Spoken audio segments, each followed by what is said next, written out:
What is up, everybody? It's the Inhuman one here with part 4 of Codex Lost. This is our playthrough. The first playthrough I'm doing on stream, but my second playthrough of the game. So this is something of a guide where I'll be showing you all of the secrets, the ins and outs, how to obtain all of these awesome items throughout the game, and of course obtain both endings along the way. So this is something of a guide. I would say it's as close to 100% as you're going to get. Because this game's expansive, and although in my other file I did get everything, I'm trying to replicate that success here on this file for you guys, and for your viewing pleasure, of course. But anyways, without further ado, we're going to get started. Let's first talk about what we have set up in terms of our levels. So we're at level 42. We're kind of going a nice tanky mage with a little bit of intelligence, so we can have sufficient mana to cast in, when we're going through these dungeon dives or expansive open world areas. And we have 6 attunement slots, so that's the memory of 18 right there. For our equipment, we're using the crystal spear, we're using the aquamarine garb, which, let's see, is there anything that we could potentially use that's better right now? I like the indigo just because it does have increased physical and magic defense. We have Charm A, which was our frozen charm. We can actually change that back out to anything we like. So let's see, what would work best? We're going with the momentum charm for increased stamina regen, so we can go ahead and do that. We have the hammer charm for increased stagger buildup, and then we have Zulon's beak, which deals damage upon a successful parry. And of course our little assortment of items here: holy water, bookcase fragments for mana regen, and our makeshift homeward bones, which are pages of the lost tome. So spell wise, we have a variety of spells, but mostly those that the crystal spear is going to be enhancing. So we have ignite, boulder, thunderbolt, and fissure, mage light for, of course, the dungeon diving, and ice dark volley if we come across any stone type enemies that just have high resistance. But that is what we're rocking right now. In the previous stream, we took on a handful of things. We met up with the Owls of the Midnight Parliament. We cleared the Bleakwater Depths and obtained 1/2 of the seal needed to get to one of the endgame areas. And we explored the Temple District. The Temple District netted us a key item called the Sky King's Seal. So now we're going to have the ability to traverse and go through any of the barriers that were previously impassable. So they were yellow and we were unable to actually breach them. Now we'll have the ability to do so. So we're going to do some cleanup first and foremost. So let's go ahead and go to a handful of different areas. First and foremost, we're going to go through the Church Undercroft to the Craglands. And from the Craglands, we'll be heading to... One second. Okay, I'll make sure I dodge that attack. From the Craglands, we'll be heading to the Hunters Guild at the Hunters Lodge, where they provide us with different hunts that kind of serve as bounties for us. We're going to be checking up on that, because along the way, as you clear out certain areas, open world and dungeons alike, it's going to kind of expand the bounties that are available to you. So make sure to check those out. So we're going to be coming up this way, making our way towards the area, avoiding any explosives along the way, warming up with some nice parries. Oh yes, I love it. Flinging boulders. These guys are susceptible to geomancies, of course. Oh hey, where'd you come from, little guy? Did you follow me from that far?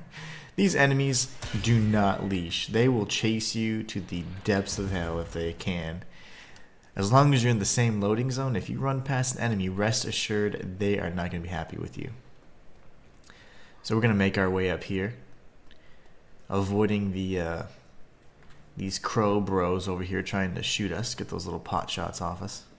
At some point in this particular stream, I would like to learn a Venomancy so that we can do some traversal. But here we go. We already completed the Frostflame Skull hunt. We have the Mechanical Golem hunt because we just cleared out the Temple District. So here it says, a frightening golem has been spotted. It seems to be made from material that it has no business being made from. It was last seen in the Temple District. It must be dismantled before it deals lasting architectural damage. So interesting. The Five Titans hunt is the one that we are kind of doing passively. As we explore new areas, there's going to be different golems or stone titans that we can take on.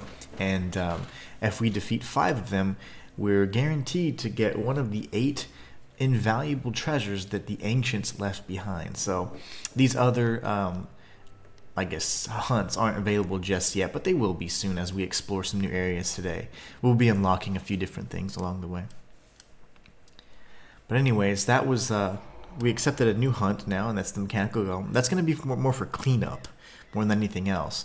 And remember, we did obtain the Sky King's seal, so now, if you recall, there were 2 areas that were barricaded off. Well, technically, we've seen 3, so one of which was the area inside Temple District, below it, that led to the Wastelands. We also had the area on Old Sunset Road, and then the Castle Greylag itself seemed to be blocked off. So several areas that we saw were blocked off by the Sky King seal. So we're going to be heading that way. And the next stop we have, of course, this is just me kind of warming up, will be the Old Sunset Road, of course. And on Old Sunset Road, you remember there was a whole army of crows. It was unpleasant, but we'll be a lot stronger. We have a number of different spells we can use to combat them, so nothing to worry about. Love getting the cheap shots in this guy, because he just loves getting in a good spell or two right when you're just trying to get past him. Alright, so next stop is the Old Sunset Road, which you can reach through the Midnight Parliament. And now that we have a translocation point, or fast travel point in other words, we can now go here pretty quickly. So there's a few different pathways you can take, and one of which will lead to the Old Sunset Road. So you can get there as well through the castle environs. So this here would be the Midnight Parliament. We did get some owl mail at the end of the last stream, so let's check out what these points of interest are here. Look at that. You have been invited to the hunting lodge in the Craglands. We actually just visited the hunting lodge. You have been invited to trade crystals in the Lost Garden Lodge near the church.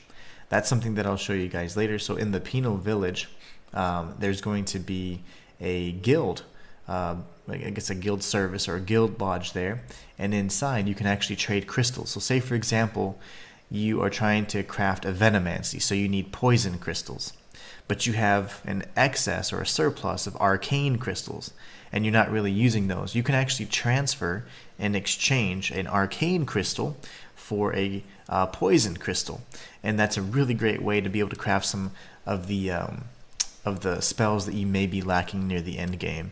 The Delver says, "Hey friend, how's your day?" My friend's going. My day is going fantastic. How about you, my friend?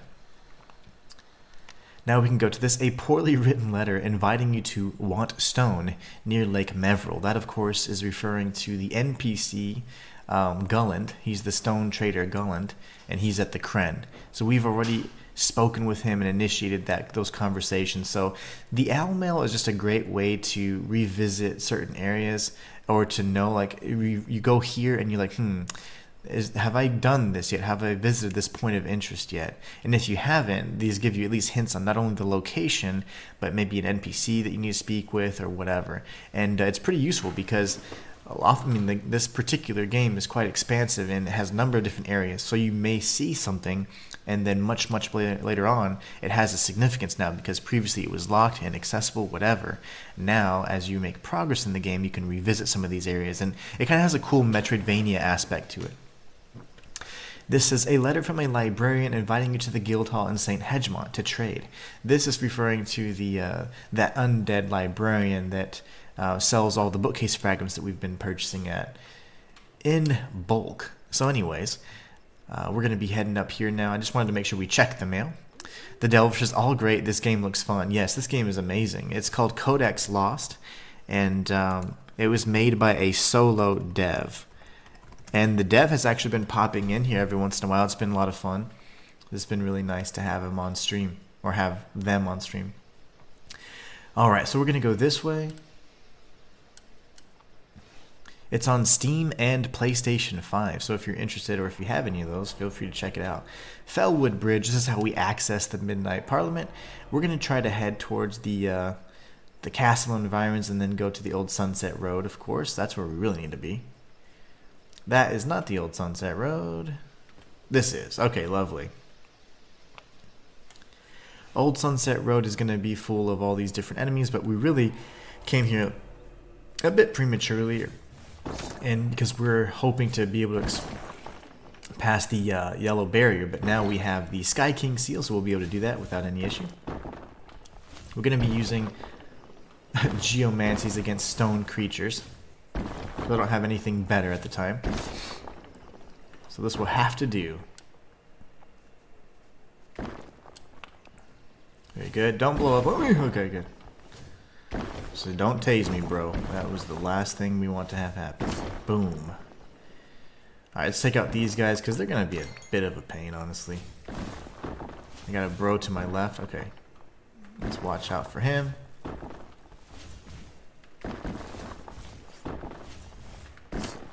Okay, back away, back away. Yeah, Delver, this game's pretty awesome. It's a open world action RPG that's Souls inspired, so there's tons of Souls inspiration all throughout, and it's just a blast. To believe that it was made by one person, it's still very hard for me to be like, how is this possible? I've played games that have, this game has had no game breaking issues, no crazy like bugs of that nature or anything like that, and it was made by one person. I've had games made by whole teams that don't deliver nearly as effectively as this game. So I had been playing this game pretty much non-stop off stream and on stream, and I just recently 100% my own off stream file, so this is kind of serving as a walkthrough or a guide to make sure you guys get all the goodies and all the secrets along the way, because this game is full of secrets that are very difficult to solve, and I'm going to hope to guide you through them all. So that is my goal anyways. Alright, so as you can see down there, we have that seal is now broken because we have the Sky King seal. So all of the yellow barriers are now able for us to get through. And we obtained that in the Temple District. So let's back away. Sir, please die. Okay, I'm going to use another bookcase fragment. Unfortunately, we're burning through these, but we will purchase some more. See if we can get the parry. Nope, not quite. Alright. Good stuff. It doesn't seem like those other enemies are going to aggro, so I'm going to kind of just stay over here. We already defeated them anyways. Alright. Yeah, stay over there. We have some wisps over here. These wisp enemies are incredibly susceptible to geomancies. In particular, Fisher will absolutely melt them. So use Fisher. Otherwise you're going to get zapped to death. Oh gosh, like me. No, no, no. Don't do it. When they flash, that's when you want to go ahead and initiate your block, because they're going to be striking soon after. So they have good visual cues that let you know. But here we have the technologist's staff. Gosh, that's hard to say. And the technologist staff is going to kind of focus more on aeromancies. Aeromancies are going to be the lightning-based spells. So this is going to be a really good staff if you're going for lightning spells and low weight. Remember, we did actually obtain a charm or a talisman from the Sky King that reduces your weight to 0. And many of the spells that you can actually obtain through the aeromancy line of magics, they do kind of scale with low weight. So you got to make sure that the mantle you're wearing is low weight, or you can use that charm that reduces your weight to 0. So again, that's something that could greatly enhance your damage just by making sure you're paying attention to those little item descriptions and things like that. The Delvers is very impressive for a solo dev. Not pricey as well. No, not at all. And it's actually it was on sale for a few bucks until the 28th, so it might be through today, I believe. But yeah, this game is awesome. I've been playing it nonstop. and I've absolutely enjoyed it. And it's on PS5 as well, which is fun. You know what? I'm just gonna have to kill you the old-fashioned way. Take that, sir.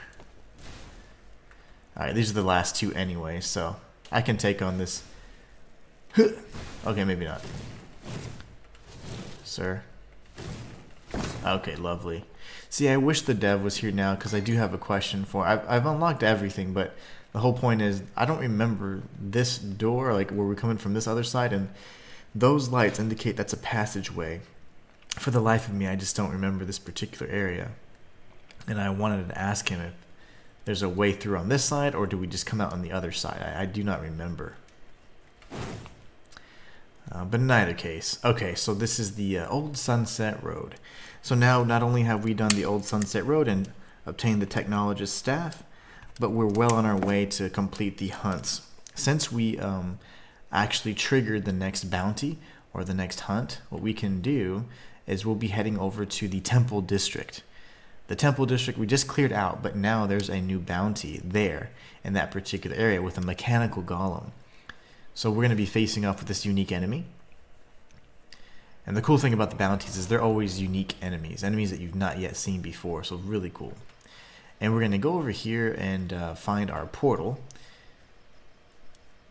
And remember, there's a number of different ways to get through the Temple District. So we're going to end up heading over to the Guild Hall first, though. And I'm going to be restocking on some of these items. Remember, whenever you do teleport or warp, it counts as a rest. So you'll be able to kind of re-up. Oh yeah, we have plenty. I feel very confident in how much we have. That's amazing. We'll use some of our consumables here so we can get some more Arcana. And we'll purchase as many of these as we can. So now we have 23 bookcase fragments. I'm very comfortable with that. And let's see if we can or can't level up our staff a bit. We have the Crystal Spear, which is really, really strong. We are at +6, so we need 7, quality 7 or level 7 Drithen. Right now we only have 2, so we'll need a total of 5. So we need 3 more to be able to actually use that. Alright, so Temple District, let's see. The quickest way there is probably St. Hedgemont. We can go through the shortcuts that we have. So let's see. That, I believe, is the path we need to take. I'm just trying to think. I think this should be the path to the Temple District, yep. And we'll be dropping down, actually. Taking a bit of a shortcut. Alright, so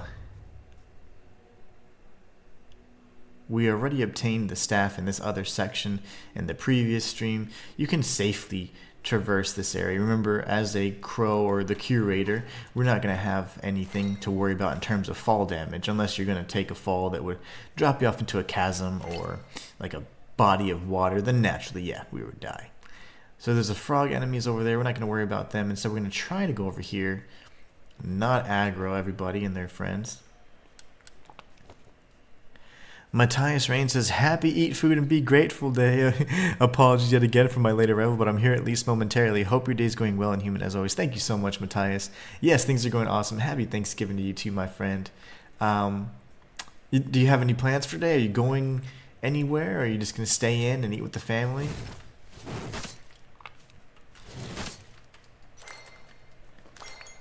We, my wife made Cornish hens last night, actually, and oh my gosh, they were delicious. She made all these different just meals, and my daughter made a pecan pie, and it was like so good.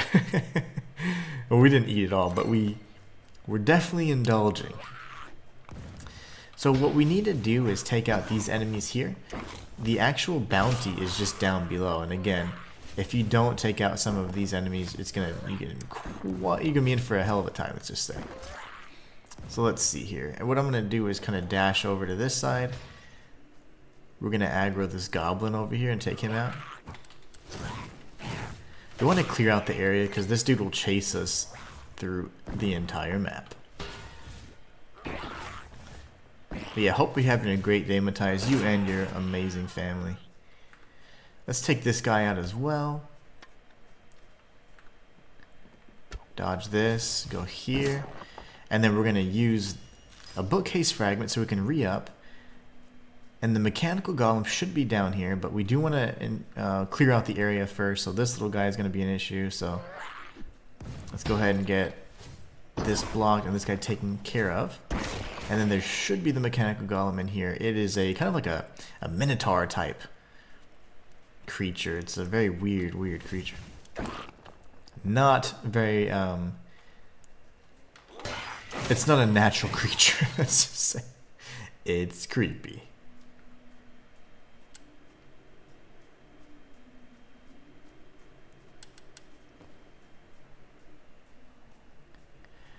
Matthias says, my family is joining our additional family soon. They live across town. Nice. Nice. Well, that'll be fun.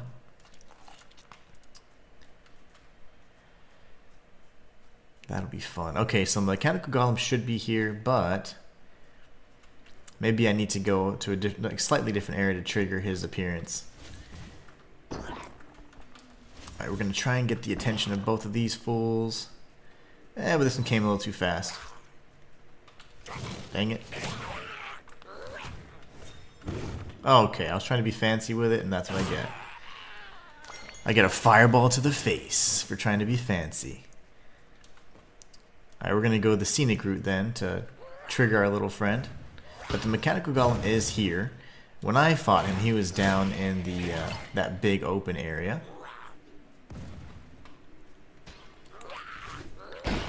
Oh my.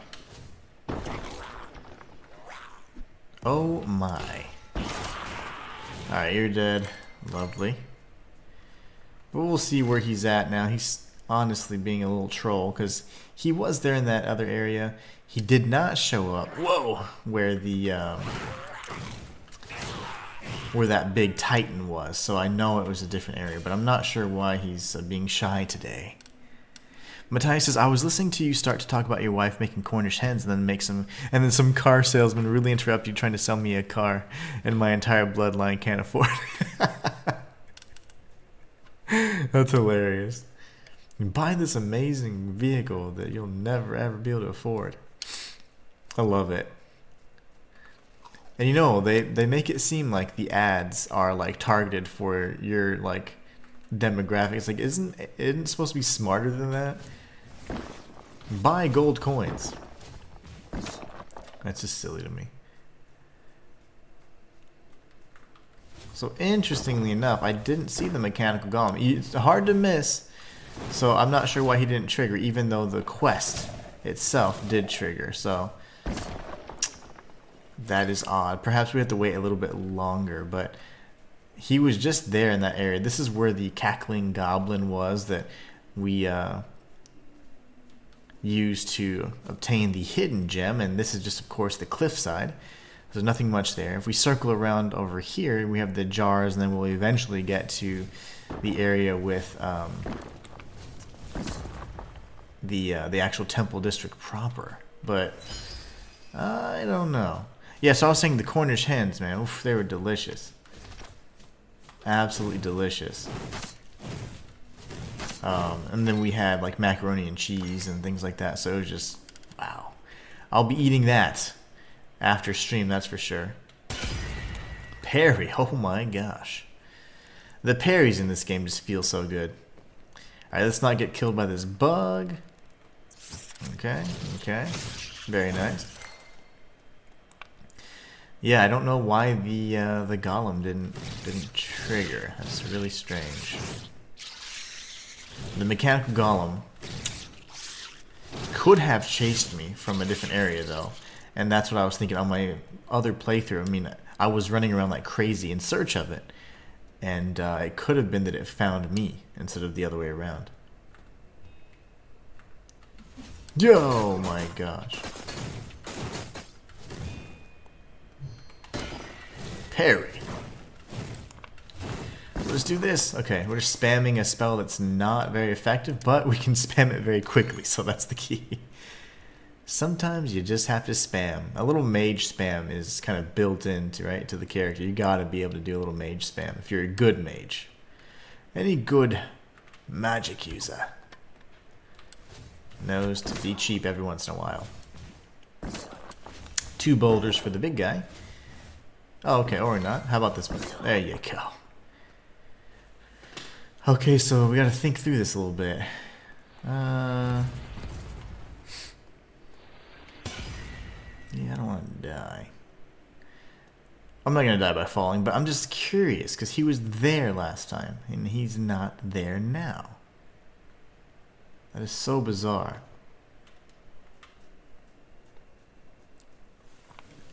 He was just hanging out and then I was getting attacked by everybody and I was like, oh my, you know what? I think he must have fallen down and chased me from the actual entrance to the temple district. So that's probably what happened. Because I was running around like crazy. And I found myself at the bottom of that little valley. And I was like, yeah, this is fine. This is fine. And then I realized it wasn't. And it was scary. It was quite scary. Let's see. I hear music. Wait. These guys? Nope. Okay.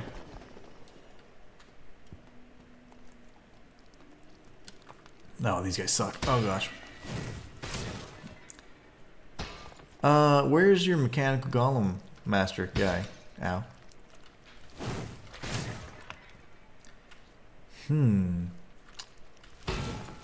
We'll have to revisit this area then come back because again he was just right there for me.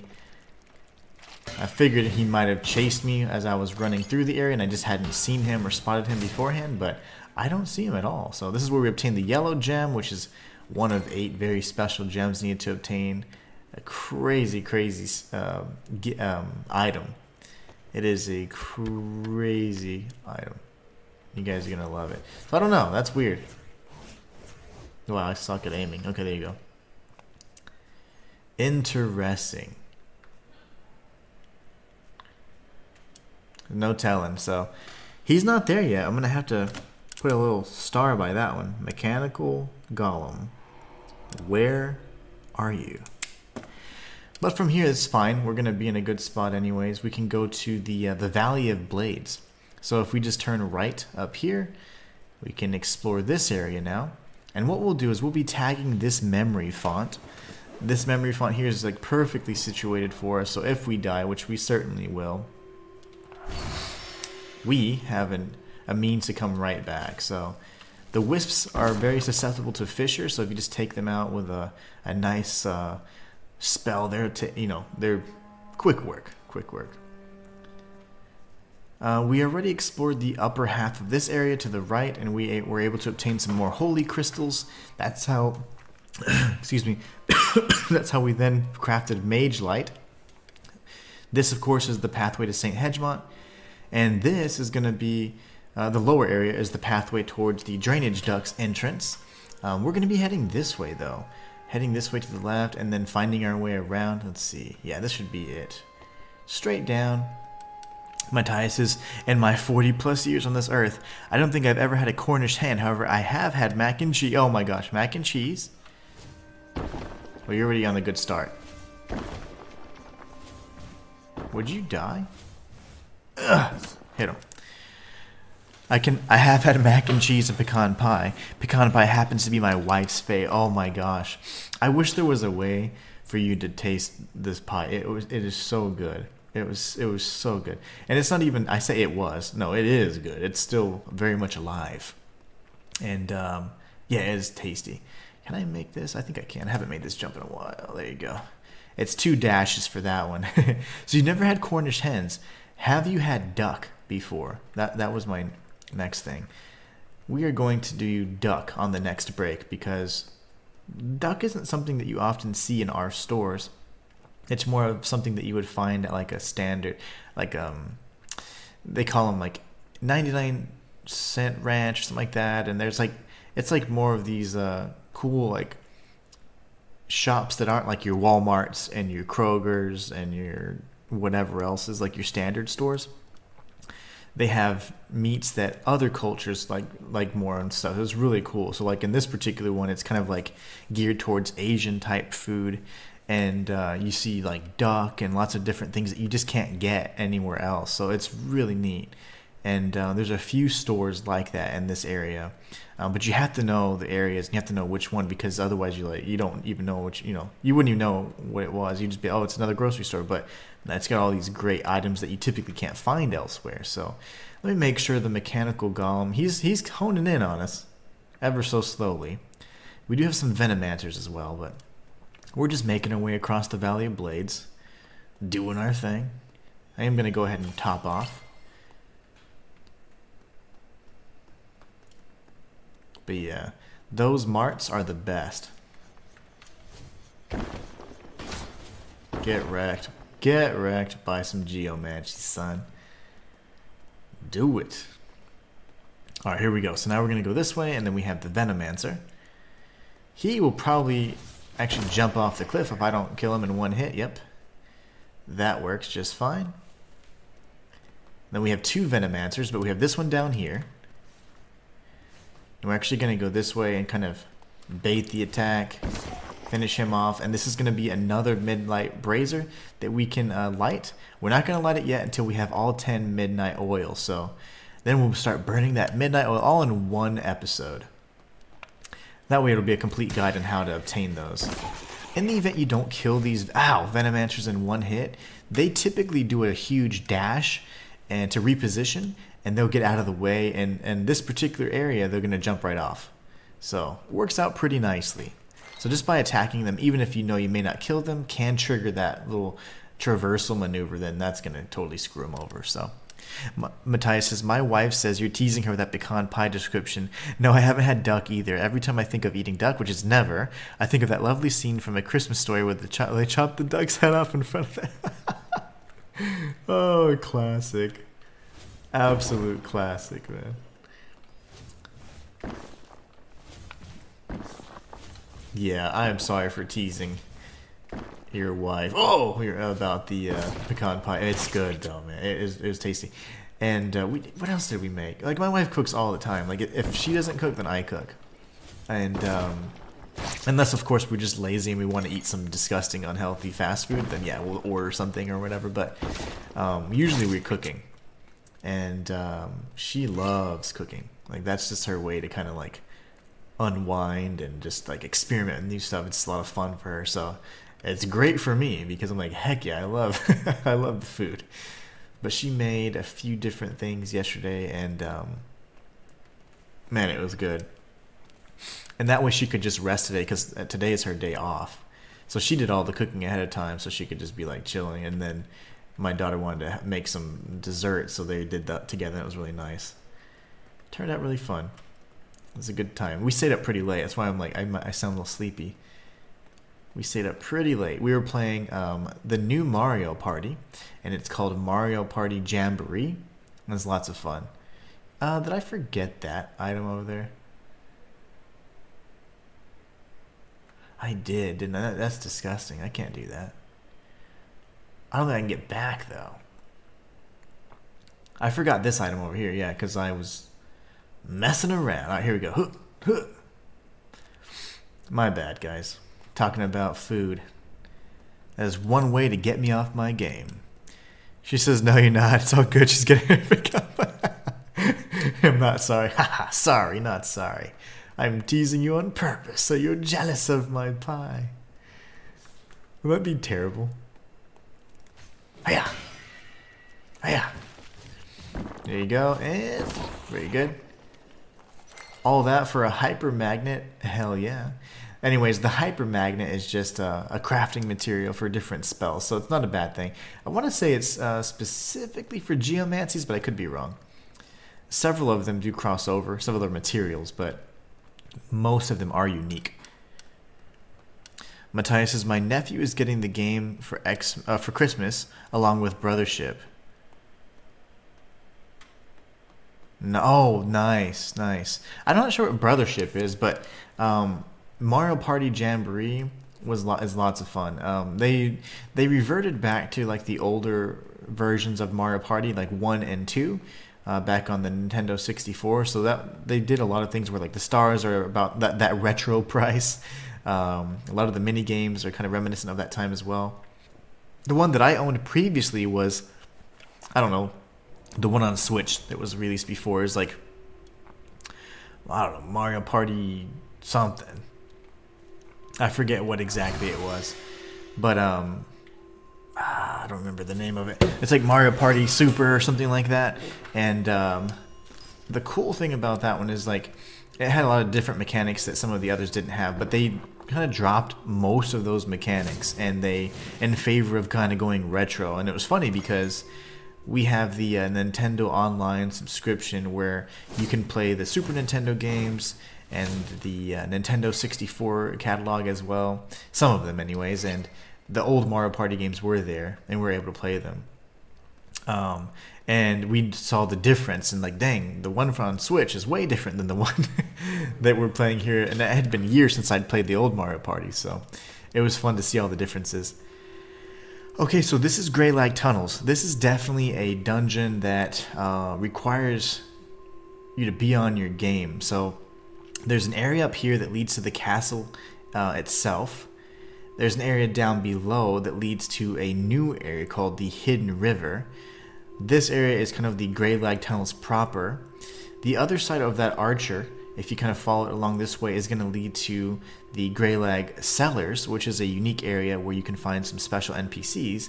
And then, of course, we do have, other, more difficult encounters along the way. So we're going to do our best to explore and not die. But there are some tough enemies down below that we might have to face off with, and we may need to go through this several times. So, just because I might die. So, anyways, we're going to be circling around counterclockwise. Normally we do clockwise, but we're actually going to go around and then down, access some areas, and then come back up and around the other side. So, Matthias says there's another Mario plus Luigi game that came out not too. Oh, that's right. That's right. You know which game I actually wanted to check out was the one with Peach, and you were like, it was like a theater or like a Notria style themed game, and the whole thing was like, I think she would have different costumes on, and that would indicate like the ability she had, and it looked pretty neat. And it came out like in March of this year, I think. I was gonna buy it for my daughter, but she ended up wanting something different. I think I don't remember what, but she got something different. After all, I was like, dang it, I waited like 6 months to get you that, and then she wanted, I think, the Bluey game or something. I don't remember. But yeah, we didn't end up getting the Peach game. Alright, let's see. I love this because now we're kind of coming up from behind these enemies, and they're not going to be expecting it. Normally, you'd come back from the other side if you're trying to get back up and around towards the exit, but we are able to use this as an element of surprise, because a lot more often than not you're coming from this angle. This is one of the other entrances. This would take us towards the I want to say the castle environs, but let's see, that's a mage light kind of podium we could use, and I don't mind. I'll be shot at from above, but it's not a big deal. Yeah, Castle Environs. So we'll be coming back here before long. Castle Environs is going to be something we complete before we do the castle itself. So, all right, now we're back here. We can use a free cast if we want right here for Mage Light. Grab this item, and the Amber Floatstone is not going to make or break anything if you miss it, just so you know. But those are all the goblins. That's the goblin pathway. We're going to be going down this way really quickly so I can show you, and then we're going to explore this side as well. So we're going to go down really quick, take out some goblins. This is the Greylag, or the drainage ducts area, and that's another way to enter this particular dungeon. We actually entered it using that pathway on the previous stream. Matthias says, yeah, my sister got that Peach game. The new Zelda game where you play as Zelda instead of Link is pretty cool. It's pretty good. I tried to go back to that game after playing Silent Hill 2 Remake, and I totally forgot the buttons. Dang my old age, says Matthias. Yeah, that's why I have to play like one game at a time, because if not, I find myself getting super confused on the control scheme, and if I'm doing like a walkthrough or a guide, like I can't not remember the controls and be like, hey guys, I'm an expert on this, even though I'm like totally am. I just can't do it. My mind doesn't allow me to master two things at once, just one at a time. So it's funny. That's why the Bloodborne guides have been taking so long. I started them off and I was like, I was making too many little mistakes that just made me frustrated. And I'm like, I'm not going to have this as one of my favorite games. I can't like put a quality of content that I'm just not happy with, you know. Alright, so this guy's actually weak to fire. But we can do something more fun. There you go. Sweet potato pie. I have had sweet potato pie actually, Matthias. And here is a nice little secret area. We're gonna actually go in. I mean, it's fine. The reason why I'm doing this is I want you guys to see all the different areas and how they connect. So the Chasm Down Ruins is going to be another dungeon. This is I think one of the higher grade dungeons, a grade 4 if I'm not mistaken. So this is a very challenging dungeon. And once you get down, though, you're going to be very well rewarded. So this is something that we'll revisit a little bit later. And it'll help us connect to another area that essentially, I would say, almost connects us to every other dungeon and every other area that we've been to thus far. So it's really cool. Yes, I've had sweet potato pie. In fact, we had... oh gosh. I need to cast Mage Light really quickly. And then, well, ow, yep, I knew that was going to happen. These guys shoot from a mile away, so we got to go ahead and take them out. Really, sir? Get wrecked. And then I'm going to do this. Okay, now you need to die. Very nice. Give me that. A carapace. Oh yes, I love the carapace. The carapai. But sweet potato pie. Yeah, I have had it before. I like pecan pie much more. Much more. But something that my wife made is was yams actually. So it's like yams, and then you just sweeten them up, and they become like real syrupy. It's almost like they're candied. It's insane how sweet they are. Very tasty. Very tasty. Okay, we are sucking on health, so that's not good. But what we're going to do is we're probably going to leave this area and then come back. We do have the memory font, so let's do something first, though. I want to fish. So this is the fishing mini game. I absolutely suck at it. This last fish is always a bastard. But we got the Prismatic Riverhawk S-Class, of course. We need one more S-Class fish and we'll be in good shape. But let's go ahead and use a Page of the Lost Tome, one of 6 that we have remaining, and we'll head back and see if we can do some leveling. We did pick up some Halcyons along the way, so that's good. We can do 1 level.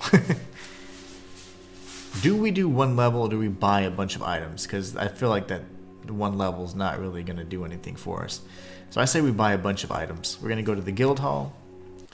And we're going to get even more bookcase fragments and some pages of the Lost Tome. To be honest, that would be a good thing to have. In the past.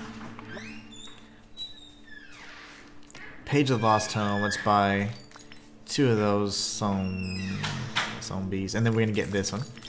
Very good. 28. I like that. I like having, more than 20. So now that we're here, we can go back to the library. And we will be returning to the... this little font here. We're going to cast Mage Light because I can't see ass right now.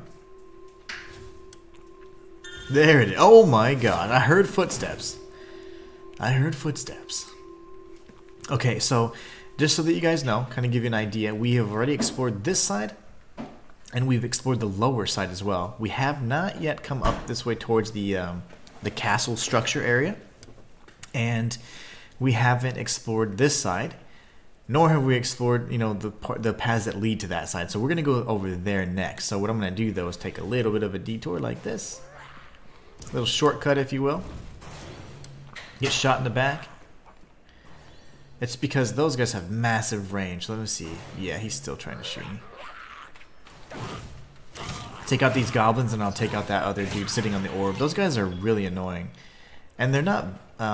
particularly powerful, but they have range that just is unmatched, and they will aggro all day. What did the... how'd he find me? The pyromancer found me from a mile away. We were actually going to head towards him and sneak up on him, but he's actually patrolling, so never mind. Come at me, bro. That's a spell we could probably do as well, just so you know. I haven't delved too much in the pyromancies, but I'm sure there's plenty. Anyway, so this is the area with the goblins to the right, and that's the pathway to the castle environs. So we'll be coming through here instead. Now that the biggest threat's gone, we're in great shape, so love that.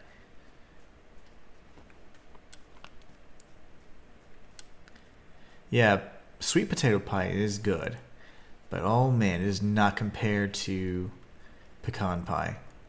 Pecan pie, as they say down south.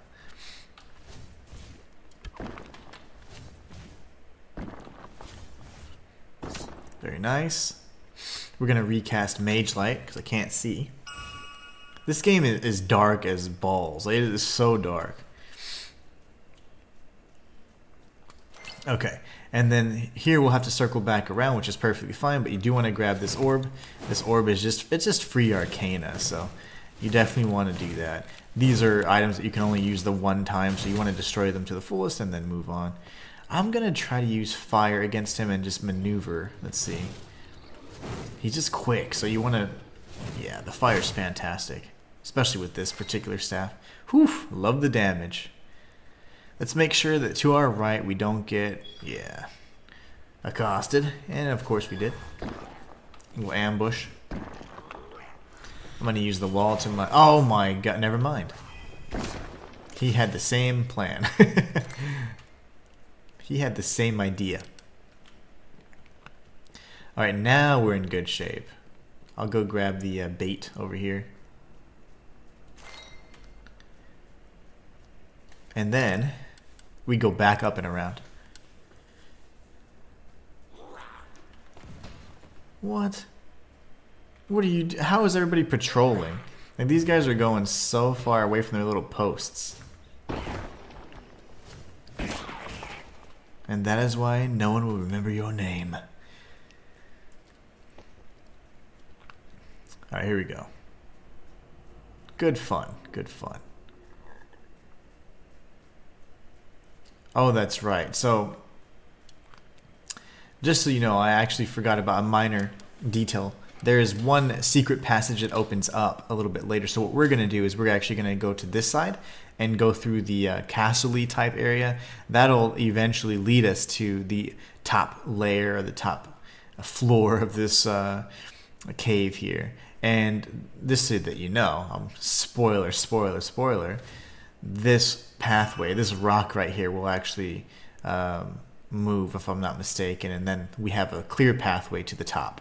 So we are going to have to now face off with the rest of these goblins and go back to the top so we can jump across. Not a big deal, but we do want to take him on very carefully. I'll just go ahead and kill him with boulders. I didn't parry that, that's fine though. That should do the trick. And then a nice ignite, or a nice combustion, close range spell. Facing the wrong way, mister. And we got this one. Not the right spell to use, that's okay.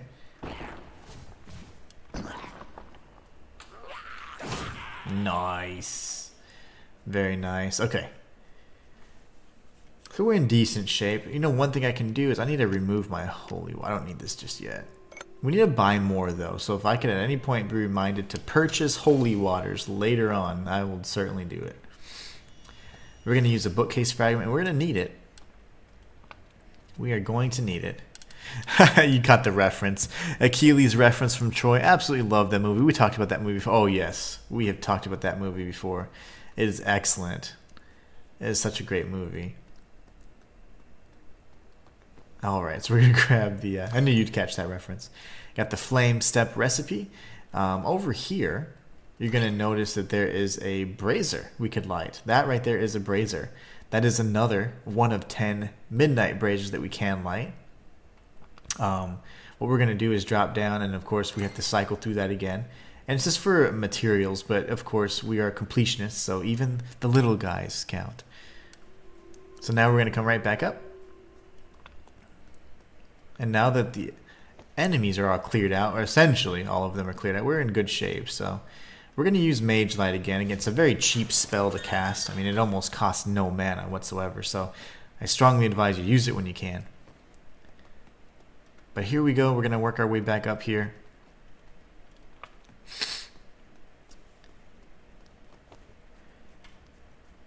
And we're going to grab some goodies.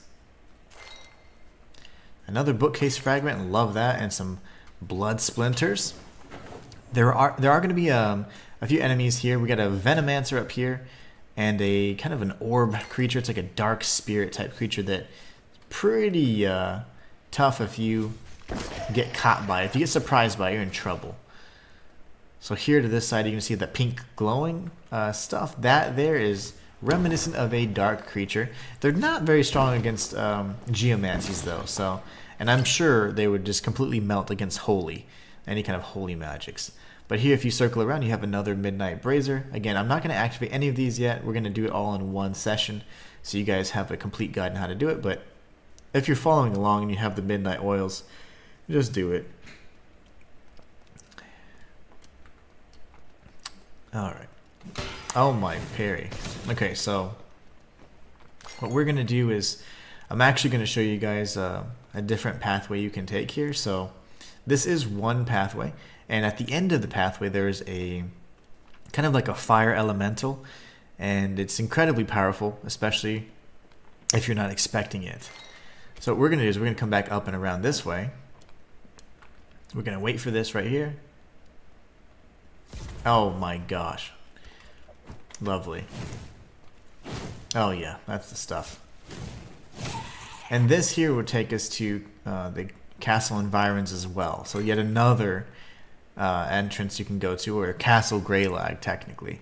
It's actually Castle Greylag right beyond the environs. So we'll be exploring that in, soon. Oh my god, my back. Okay. Can you quit doing that? There you go. Boulder. And get arrow to the face. And Fisher. Okay, very good. So what we want to do is just pop in here. We can grab this chest. We have the Crimson Mantle, which is the mantle I used. It was my favorite mantle just because of the way it looks. It's red and black. You can't see the color right now, unfortunately, because I do have a dye on, but it also has pretty decent magic defense and really good poise, so I was pretty happy with it. The physical defense wasn't too big a thing, because most of the physical damage you can try and just parry, but I was really happy about the magical defense and the poise, and more importantly, the fact that it was red and black, so loved it. I used that primarily until I found a dye that was called Silver Dye, and oh my gosh, I just applied the dye to above the Crimson Mantle and I was in great shape. But Crimson Mantle, think of beauty. Anyways, you get that in there. Now, let me just double check something. Yeah, we're good. So now what we need to do is go down this pathway. We got a bottle of Bone Shine, which is going to be important. And then this, of course, is not an illusory wall, believe it or not. But you drop down here, you get accosted by these zombie dudes. Ambushed. We got a... Oh my gosh, I thought I parried that, but I didn't. I didn't even pull my shield up. He kicked the mess out of me. But that was the hammer dude. Another bottle of Bone Shine. I'm getting all the Bone Shine now. And then now we're at right where I said, hey, let's go ahead and do a detour. I'm going to use a heal because this particular enemy might kill us. So right over here, if you just use the corner, use the geometry. Create a distance, wait for him to attack, come in, and then cast. Cast your geomancy. That's okay. I'd rather take that than a direct hit. Very good. And then a boulder, and he's dead. But yeah, tough enemy. They will melt your health bar if you're not close. Matthias says, I know we've talked about that movie because I said, imagine a war being started over a woman, and you said, wars have been started for less. They have. Very true. Very true. You have a good memory, man. Let's see if the boulder will arc perfectly and kill him. There you go. So you can take out one of these crossbow dudes. They technically have like a bootleg version of Avalon because it's not quite a triple shot, but it's like something they put together. It's like, yeah, this will work. What do you think? What do you think, Bob? Let's see. You? There you go. Oh, lovely. I missed. Oh my gosh. I don't like that.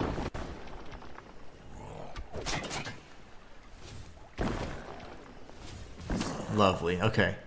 So this is just the bottom area. Nothing there. If you fall off, you will die. So don't do that. We'll come across this way.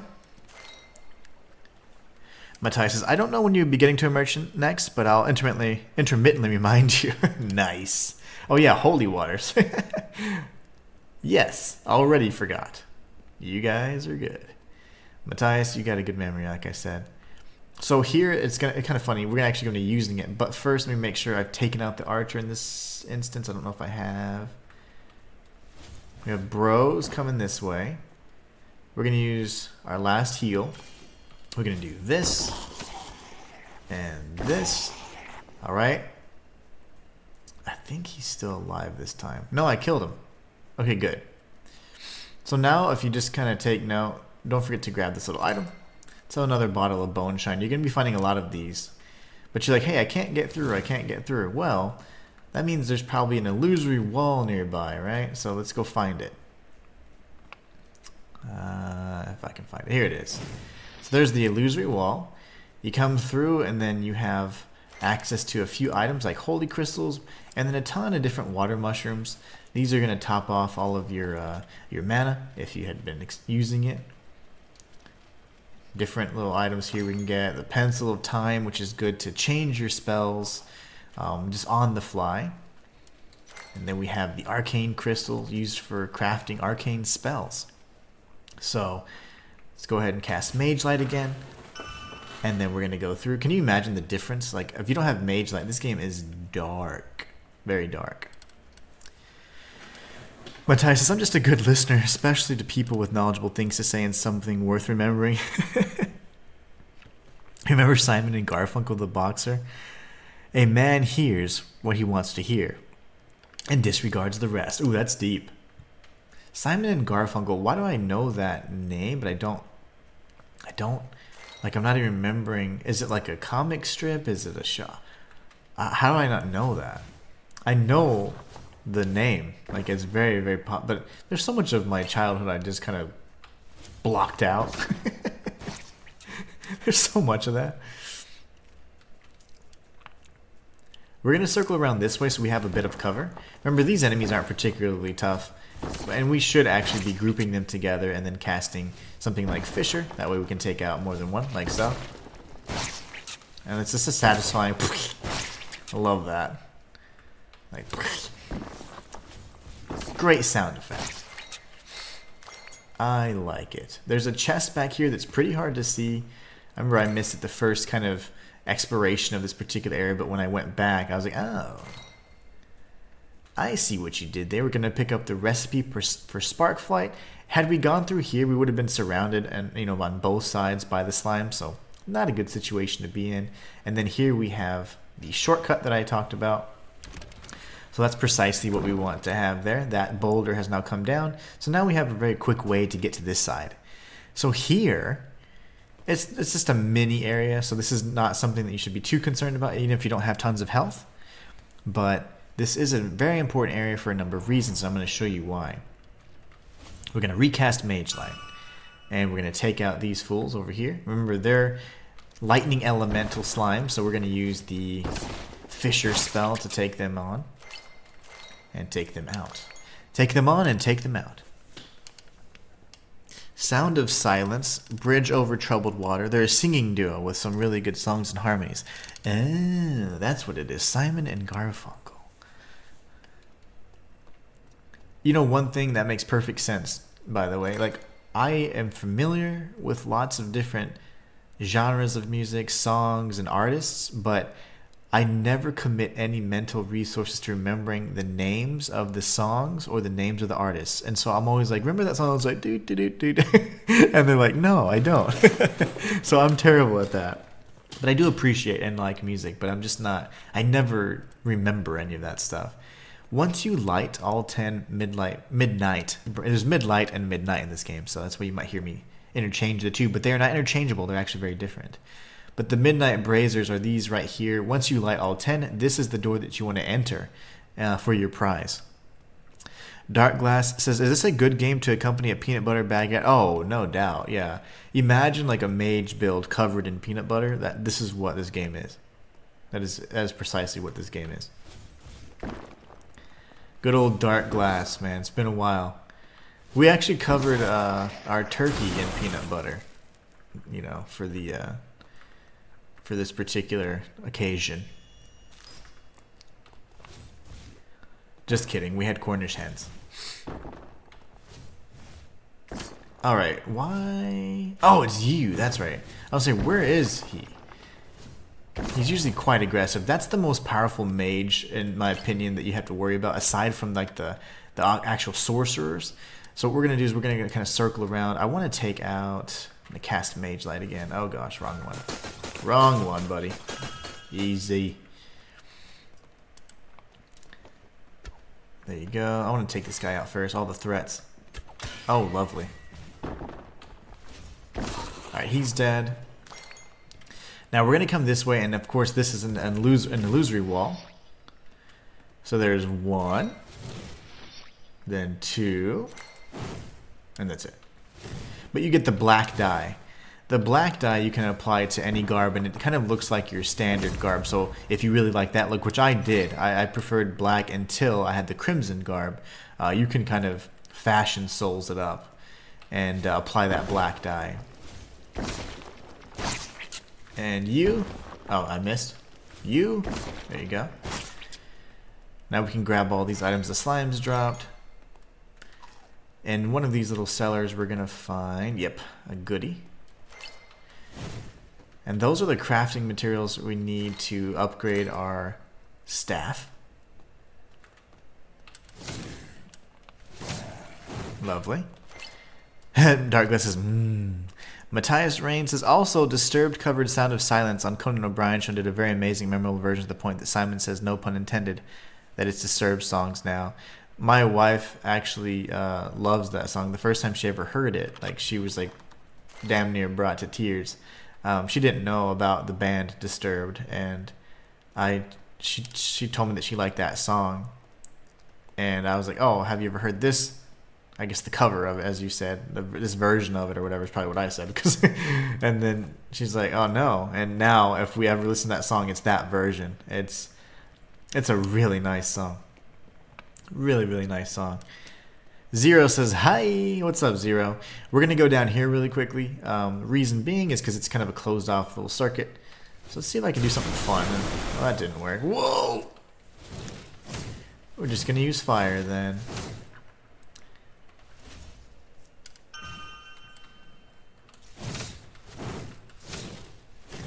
Get the drop on all these bastards. Oh my gosh, they're everywhere. I don't remember there being so many. That's kind of freaking me out a little bit. Alright, they're dead. Ooh, I came in from the other side last time, so that's why there weren't so many. I was just killing one at a time, but... gross. Okay. So now that we're down here, there is an area in the castle environs where there's actually a tunnel, or like this little area, right? Like a chimney type thing you can drop down.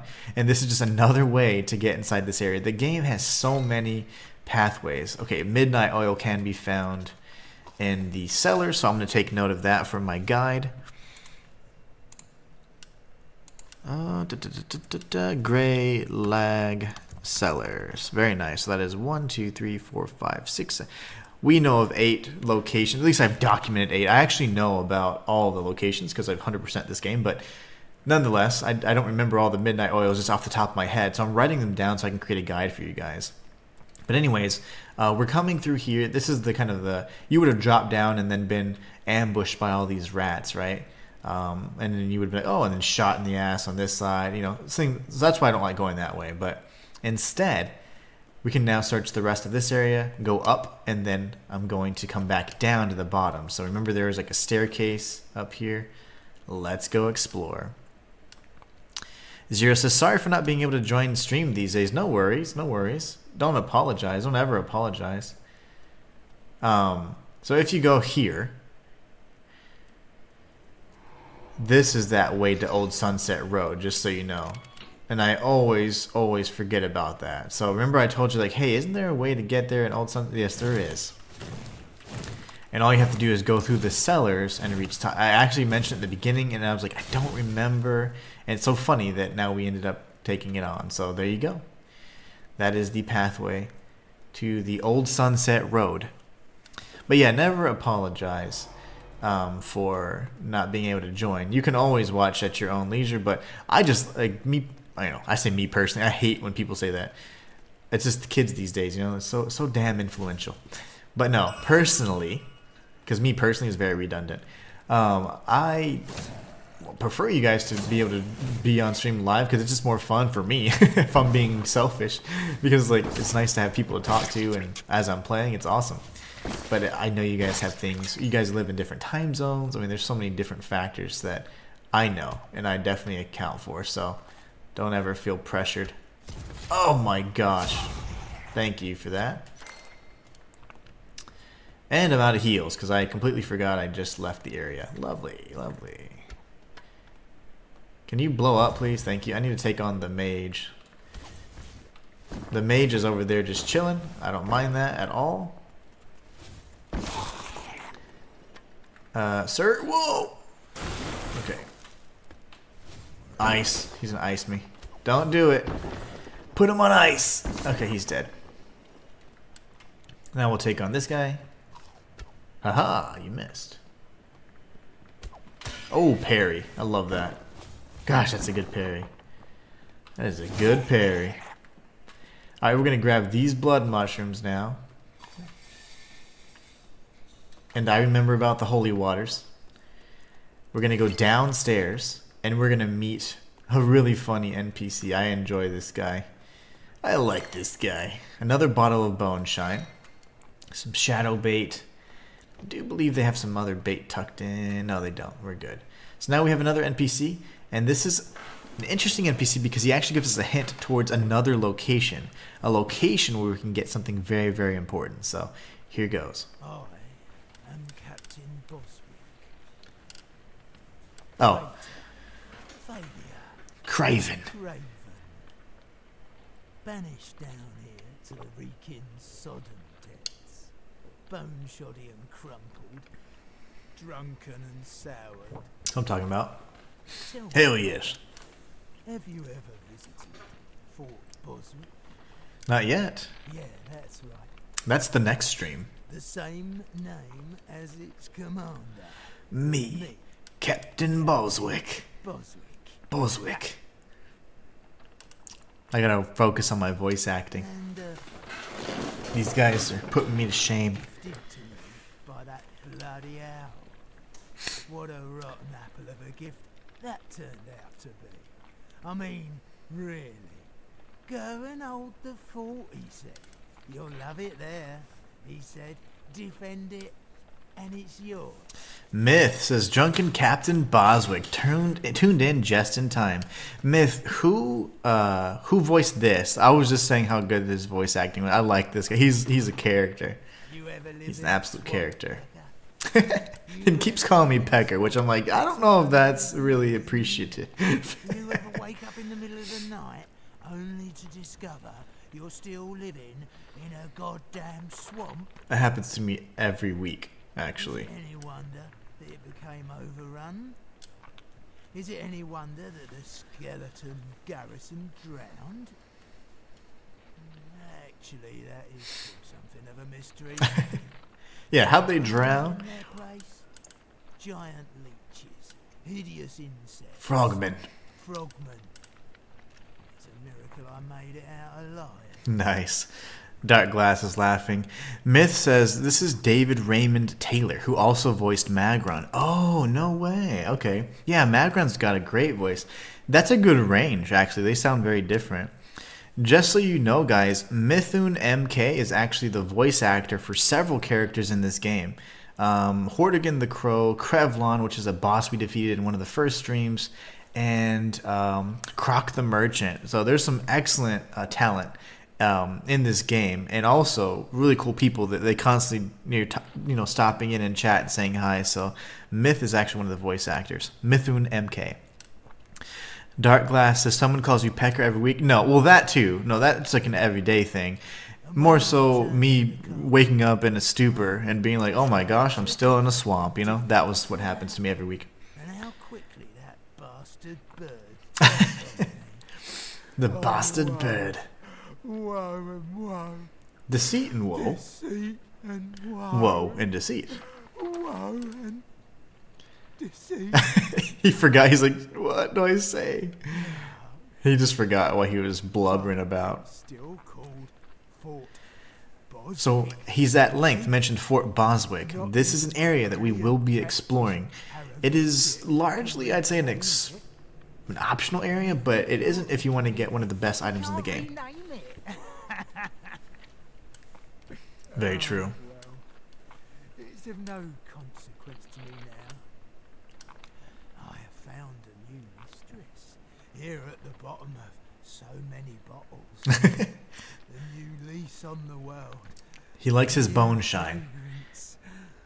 A new fragrance with which to colour it. Myth says he's also the narrator of the opening sequence. And Zero says, hate when college ends the semester in just 4 months. Like I just gave my semester 1 month ago, and now I have end semesters on the 17th. Yeah, I know. We were just talking about that. You were studying just recently. That is a time in my life I simply don't miss, college. That's why I graduated in 3 years instead of 4. And I graduated with honors because I'm just super smart. And I'm super humble, too. Yeah, I graduated in 3 years with honors, magna cum laude. But I hate school was never a challenge for me. It was boring. I just wanted to get it done with. I was like, what's life about? What is real life about? And then I regret that. I'm just kidding. Regret rushing through that. Myth says, thank you for the kind words. Absolutely, my friend. They're well deserved.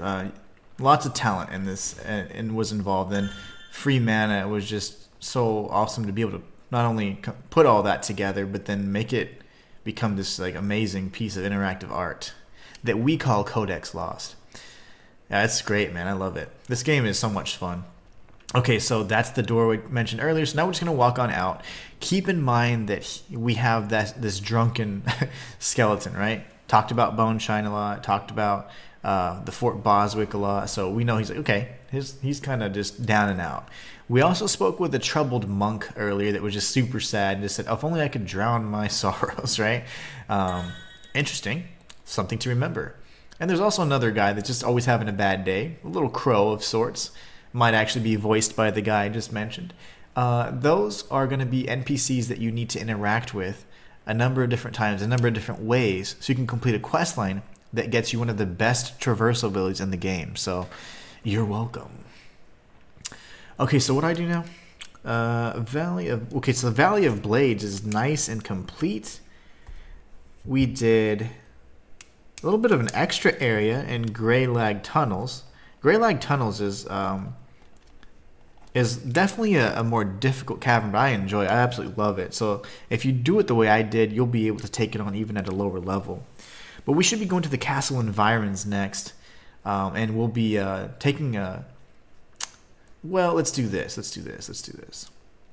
We're going to return. We're going to level with our 12k Arcana, and then we're going to be coming through this pathway to the castle environs. So the castle environs is a very sprawling area. It connects to the Midnight Parliament, the tunnels, the castle itself. Everything kind of connects there. But I do want to go to the environs because they are going to have a few things that we want to check out. A few goodies. Let's go ahead and use these halcyons. Anything we have left over, we'll go and spend. I suck. Okay. I'm broke. Zero says, I'm complaining about my life in your stream. Oh, that's okay. I complain about my life in my stream all the time. So this is fine. This is your time now. This is your time to complain. But I'm just kidding. My life's awesome. And I'm not being mean. I'm just saying, like, I'm just happy. Like, it's just about perspective. Like, it just, you can be in a great position this way or that way or whatever you want to call it, but it's just more, all it comes down to is your perception. And if you can appreciate the small, beautiful things in life, shoot, life is great. Life is great indeed. Let's go see if we have enough Driven to level up to +7. I doubt it, but I'm also hopeful. We need 2 more Driven 7. Okay. Well, that sucks, but we'll just wait for it. We've been using this same staff, and we've been using the same spells. I may end up changing them out just a bit for your guys' enjoyment, but I stuck with the same spells. I'm very... like, once I find a method that works, I just stick with it. And even if it's not the best method at the end of the day, I still end up using it because I'm like, yeah, it's fine. We can just... we can do this. I muscle through it. Alright, so we're going to go to our memory font. We're going to cast Mage Light really quickly. And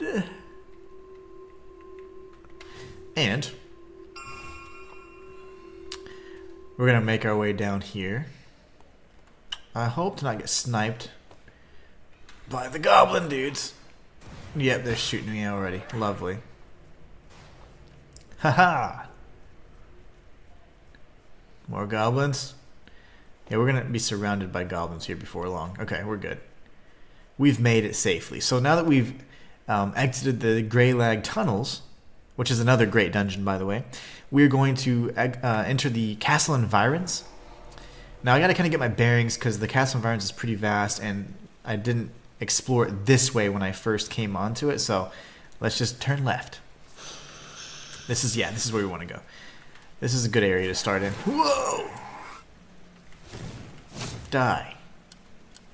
This is not a bad area to start in. So we got another bottle of bone shine. At this point, I think we have maybe an excess of 10, I'd imagine.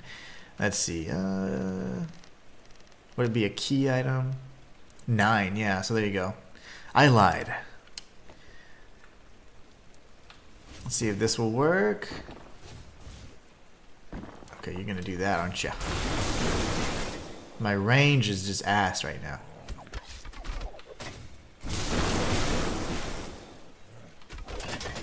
Lovely. Let's see, can I do this? I can't reach you. Okay. Yeah, I need to take him out. So this is what we're going to do first.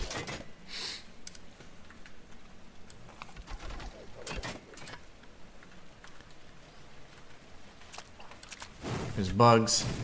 There's going to be bugs coming at us. Yep. I didn't necessarily take this on the best way, but it is what it is.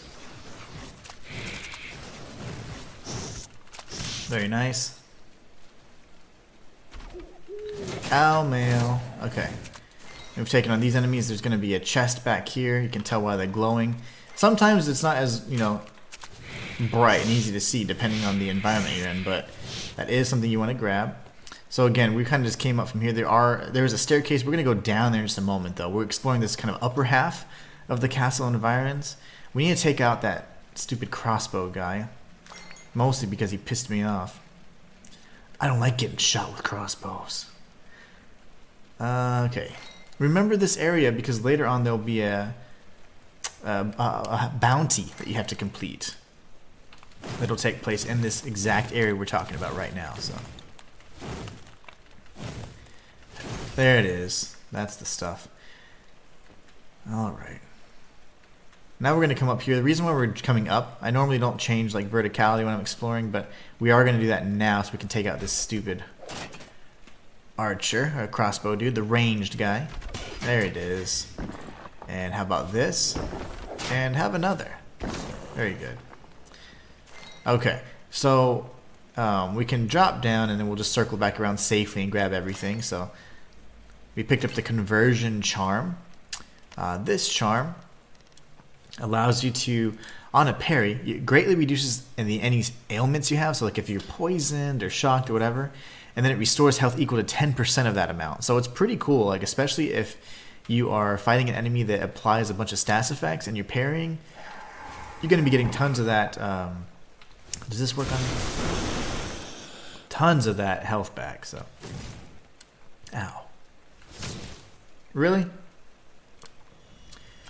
Go ahead and heal.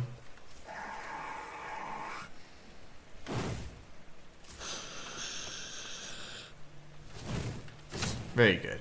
Now we can pick up this item as well, which is Drithen 4. We need Drithen 7 at this point because the staff that we're using, the Crystal Spear, is currently in our hands. That one came in at grade 2, so it's going to be costly to upgrade, but still not a bad thing. Alright, so now we can come up here, grab this, and then just so you know, this would take us to, well, let's just go through it. I think it's going to be the Old Sunset Road. That's right, the second entrance to Old Sunset Road, which we now know there's 3. So we're going to start off back here at the top, so it's not going to be nearly as difficult as it was, and we can bypass nearly all of the enemies, so no big deal. We'll do this, take him out. I thought for whatever reason it connected to the Castle Greylag itself, but no, it's Old Sunset Road, which is the second pathway to get there, so not bad at all, not bad at all. We're going to go ahead and top off for health. We are going to go down that way, and we're going to go downstairs, okay? So we'll be looping around as well. Get parried, sir. Damn. Very nice. Oh, really? He wants some too. Alright. The reason why I like coming down this way is because otherwise you're going to get ambushed by these set skeletons right here. So we don't like that. We don't like that. Alright, we got a meteor head over here. And we got a little wisp trying to kill us. You don't want to go too far ahead because there's going to be some dark enemies. So you turn right first, and then you're going to see kind of where it all kind of comes together level-wise. Alright, let's take out this little wisp. Ugh. And then if you go too close, you're going to see that 2 little shadow creatures kind of spawn. We take them out, and here you have another Midnight Brazier, right? So we've located a bunch of them. If you have midnight, I'll go ahead and light them. I'm going to do it all in one video for you guys, though, so you guys can see it. Let's take out this wisp, and then we have a Venomancer that's not paying attention, so we'll use that to our advantage. Now he's dead. We get the Vitality Crystal, which increases the number of heals we can have now, so I think that brings us up to 6. And hell, let's go ahead and do a fishing game. Why not, right? See if we can actually nail it. I usually suck at this.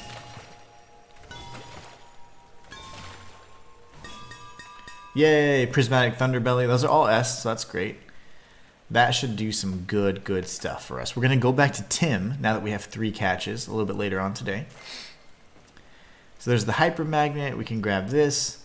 This staircase that we just came down was where we were being attacked by all the skeletons. So now we're going to circle back around. You're going to notice that there's going to be some like owl stuff. And all of the owl stuff, of course, always ties back to the Midnight Parliament. So if you ever see owls, you're kind of like, oh, okay, I kind of get an idea of where we're at. We entered the area from here, the castle environs from this particular area. And this, of course, is the Greylag tunnels. You can tell because it looks like a cave. Like cave tunnels, so kind of get an idea where you're at. Kill the geese because they're annoying. There's the a gate that anytime you pass through the gate looks like this, you will appear right here in the castle environs, okay? So just be aware of that. And up to the left would be where that little fishing dock was and whatever else. This is St. Hedgemont. St. Hedgemont is our little hub world, remember? So where the guild hall is, and it's a nice safe area. Parry like a boss a mile away. And we're going to take this guy out. Let's see if we can parry him, though. He's hard to parry. He's quick. Alright. I want to take out these guys first, only because they can attack us. Really annoying angles. So usually I come up, and then I do the Fisher spell. And then we can just go in and do the fire spell, take them out. Okay, lovely. Alright, now we've kind of cleared out the area, we're in much better shape. So what we can do, we can go this way,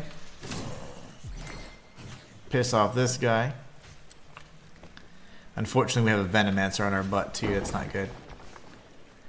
But just use your strafing, back up, and use your geomancy to stun this guy. Once we get him stunned enough, we can start using our Fisher spell, which is going to deal a little bit more damage. And it's going to stun him even more.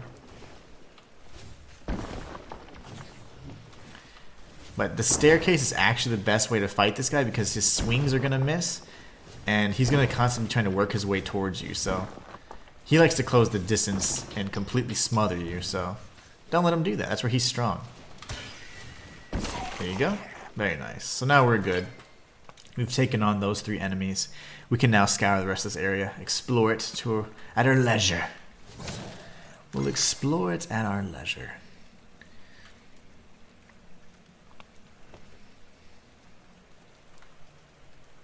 Oh, we got an angry zombie man over here. These guys are insane. Freeman is answer to mimic chess. Absolutely. They're cheap, man. I don't even know their actual weakness. I just use spells that do either DPS over time or stagger. So I've used Death Ray to great effect.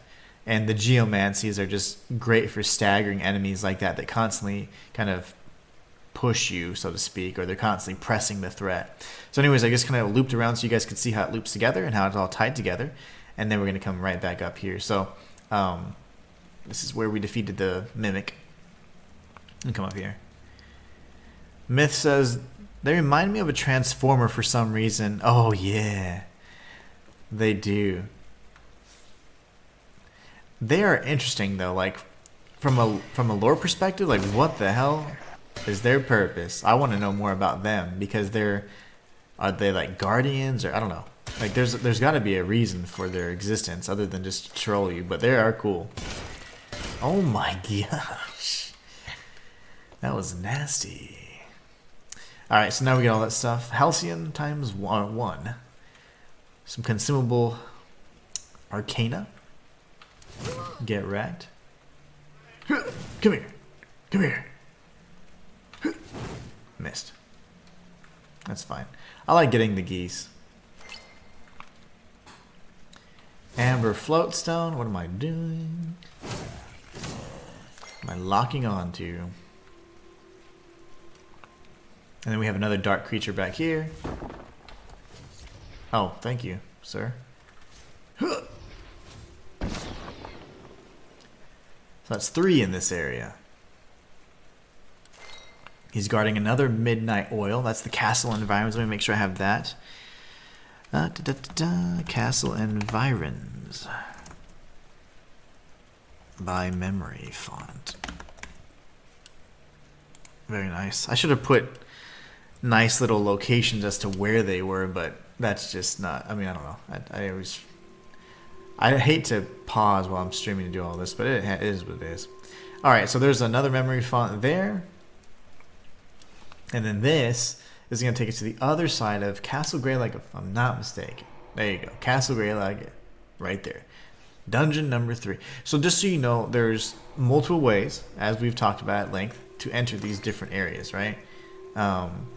There's not necessarily like a right or wrong way to do it.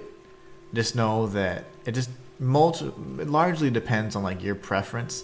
But what I want to do is I want to go through the main area. There's 3 pathways to the Castle Greylag. There's the entrance through the tunnels.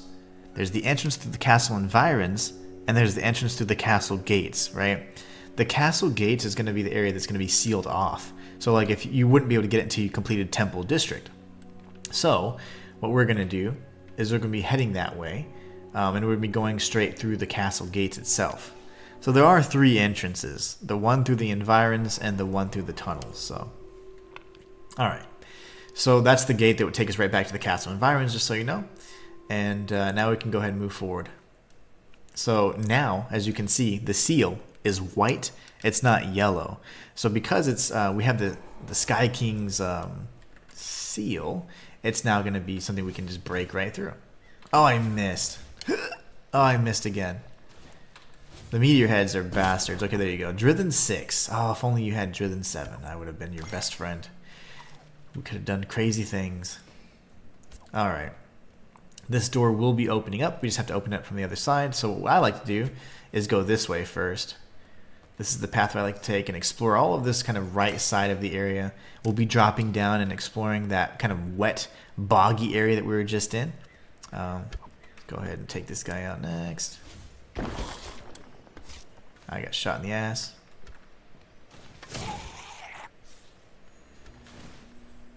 Alright. Then come back over here. He's just gonna do that, it's fine. Take your time aiming, buddy. Take your time. Oh, I suck. Ugh. There you go. Got it. So now we're gonna go down this way. And I'll show you guys a memory font here that we can tag. It's a nice little checkpoint for this area. Oh my goodness. Parried the brains out of them. Whatever was left anyways. So if you continue right over here, you get a memory font. And now we can just come right back to this particular area. It's a good spot to be in. This is the upper level we'll be exploring a little bit later on as well. And then of course you have like the lower levels. So we're going to drop down first though, and we're going to do the lower levels, okay? So all I did was go right back up to where that archer was, and then we dropped down. Just if you guys are following along and you're like, where the hell did he just go? I like to explore the lowest levels first, and then go up to the top if I can. Essentially it just depends on whatever kind of area you are. You want to go the opposite of the intended area, right? So obviously these lower levels aren't going to be nearly as important as going to the top of the castle, right? Or through the castle entrance. So, oh my goodness. Alright. So we're going to explore kind of around the way. The whole area connects really nicely, and I'll show you guys how it works out. But here we have a very tough fight coming up. This is the chapel. It's the Chapel of St. Miriam on the Hill. It's a grade 3 dungeon, but it's really just like it's going to end right after this hallway. So we just have a tough fight ahead. So let's make sure we don't get our blocks knocked off. That's our 10th bottle of Bone Shine. And we have a Holy Knight over here. We're going to use these if we can. Oh my gosh, okay. Okay, good parry. He's gonna die if I hit him one more time. Okay, he's dead. The Holy Knights and the Dark Knights are incredibly strong, but they always drop the same series of items. Spirit Mirrors, Holy or Dark Crystals, and Lost Relics. So, very, very nice items to have. So here we go. That was the tough enemy that we made quick work of, actually. And we got the Staff of St. Miriam. So if you go to your equipment, check out your staff or your staves. Here we have the Staff of St. Miriam. It says, the Holy Staff of St. Miriam, self-pronounced mother of man and bird alike. Restore a tiny amount of health whenever you cast a spell. So every time you're casting, you get a little bit of health. And this does have an affinity to the holy or divine magics. So very, very cool. But that's actually the extent of this area. I mean, that's it. The thing is, that particular enemy is very strong, and if you're not facing off with him the right way, you don't know how to handle him, he's going to completely kill you. Alright, so now we can make our way back out. Some of the enemies will have respawned, unfortunately, but it's fine. Nothing we can't handle. There'll be enemies coming through there, but we're going to circle around this way first, and that way we can attack these enemies from behind. Otherwise, you come around the other way, and then you're fighting 2 Venomancers at once, and it could be up to 3, because there's actually one over here as well.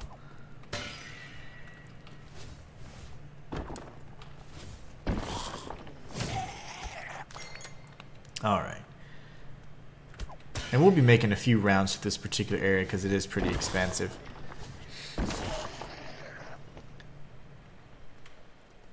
And you can't reach that yet. It's just kind of teasing us for an item that's simply out of reach right now. But we got Driven 4. We're going to go back down. We're going to go ahead and top off because we do have 6 Vitality Crystals now. We'll use our Pyromancy right there and ignite their asses up. Get some weaponry. Shadow bait, and then just to kind of give you an idea where we're at, we'll circle around still so you can see where we came in from and where we could have dropped down from. So this is the other entrance from the bottom of, I'm sorry, the top of the castle environs. So that's how you get to this area here. So hopefully that kind of pieces it together for you guys a little bit.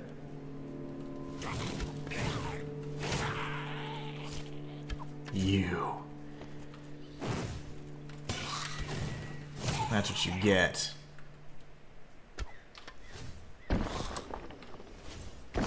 Very good.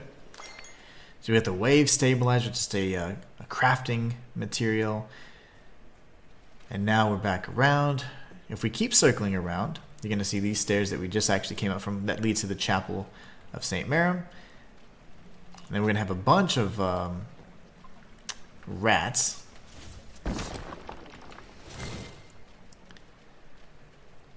And they freak me out. Oh, God. They're smooth rats, though, so they're a little more tolerable. We got the Vector Paradigm, which is another crafting material.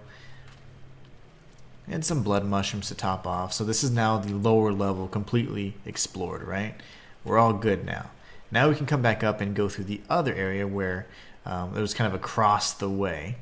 We'll be coming back for that. But now that we've explored the bottom, we're pretty good to go. There is a Venomancer up top, so just be careful.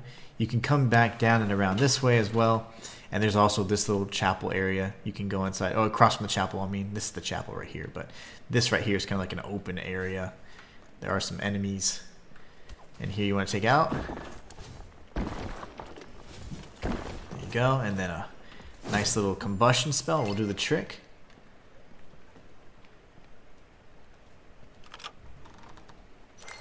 Got some golden sensor and weaponry ×3. This is just the area that we entered in where we first got attacked by that zombie. We're going to come this way in a little bit. There's more rats and things on that side. Oh, wow. Okay. Ugh. Okay. Oh, gosh. I'm going to get shot. You stop hitting me, sir. Another bottle of bone shine. Look at that. We can grab this.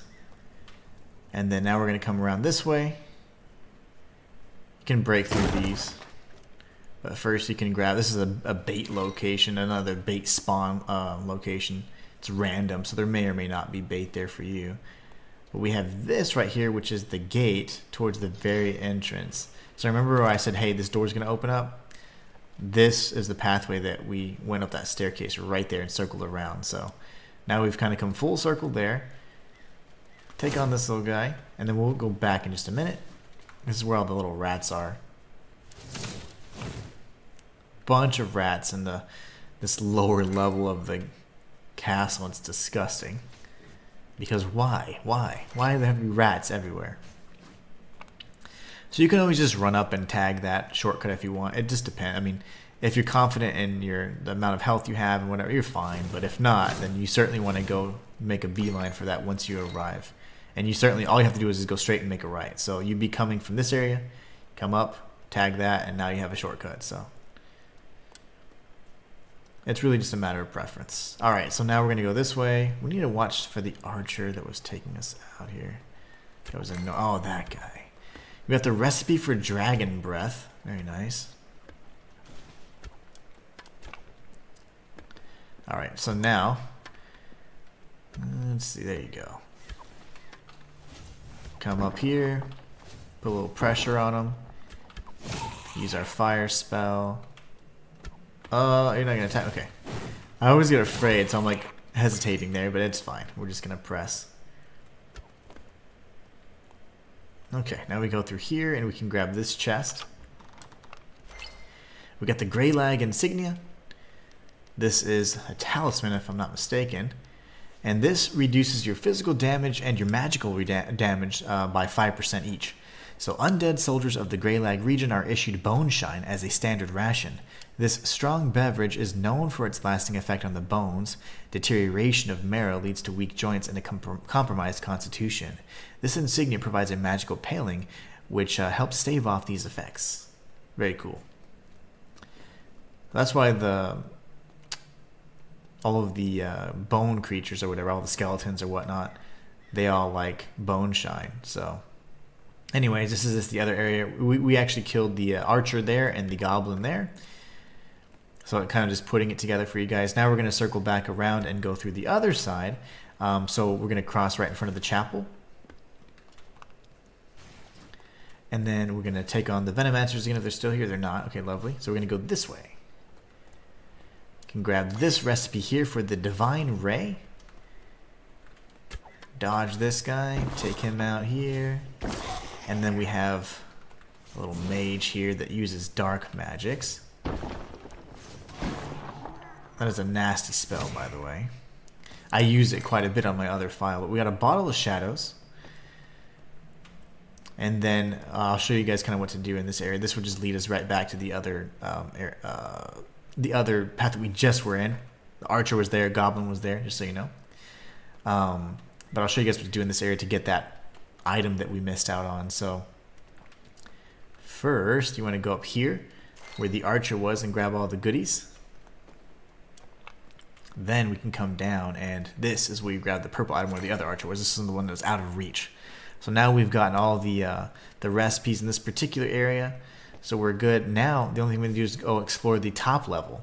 Remember, the top level is where we kind of left off at. And we're like, okay, we need to go explore here. That is certainly what we'll do. That's where our memory font was activated, remember? So we're going to be circling back around to this entrance. The main entrance would be to our left with the seal. But we're going to be coming this way. Trying not to aggro everybody, but I'm sure they'll be fine. I'm going to do this way. I'm going to take this one out first.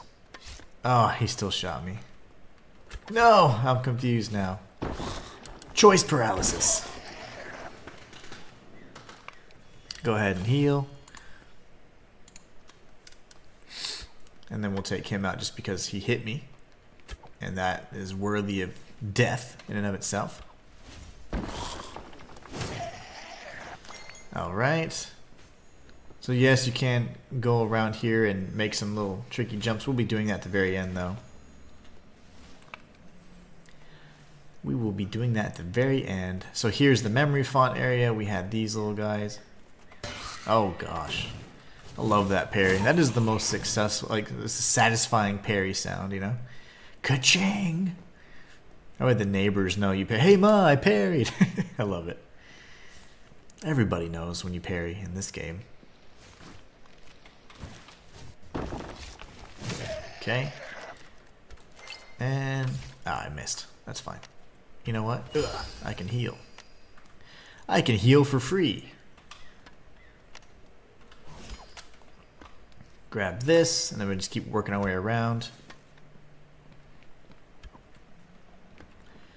Those cubes are ways to get around very quickly if you have the traversal ability, but we don't have it yet, so. As I said before, it's not necessary to have that to get everything. It just really helps you get around. We've been exploring all these areas in the map already, so nothing that we haven't missed anything so far. But you can drop down here. This is kind of where you have to do a little bit of another cycle. But you drop down here, and then to the left there'll be a chest. You have to do one more revolution there, and it's worth it. I mean, you know, getting a few materials, it's fine. So now we got to go back again, unfortunately. But that is kind of required. There are several areas where you do need to backtrack a bit. And that's just part of it. That's part of the Souls-like experience, part of open world RPGs where you're exploring different things. It happens. Happens a lot. So now you come back around. Well, that's why you open up the shortcuts. The shortcuts aren't only because, oh, if you die, you get a much quicker path. He dropped down. That's funny. He dropped to the coming, but they're also used for, you know, easily being able to access some of the secrets.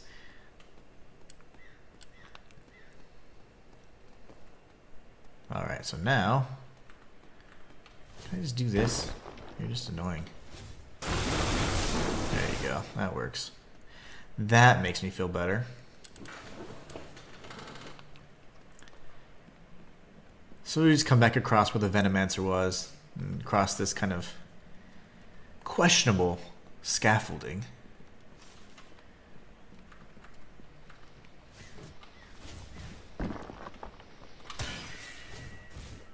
I missed. Okay. That guy's just there for no reason. He's annoying. Trying to get little pot shots off you. Now we can go back over this way. Grab his loot. Do not drop down this hole or you will die. Just so you know, there is absolutely nothing there but like a pit of water. And if you fall in it, you'll just die. Because remember, in Souls-likes, you don't swim. I did not get that parry at all. That was not a good parry attempt. Alright. So there's going to be two areas that look very similar to this, and one of them is going to have midnight oil. So it'll be once we're actually approaching the castle gates. But this right here is another area that we can open up, a little shortcut. And this will be useful for a bit later. So, you know, obviously that is the other pathway. We're going to be coming, if you just go to the right, that's the boss right there. You could go immediately to the boss if you wanted. But we're not going to do that just yet.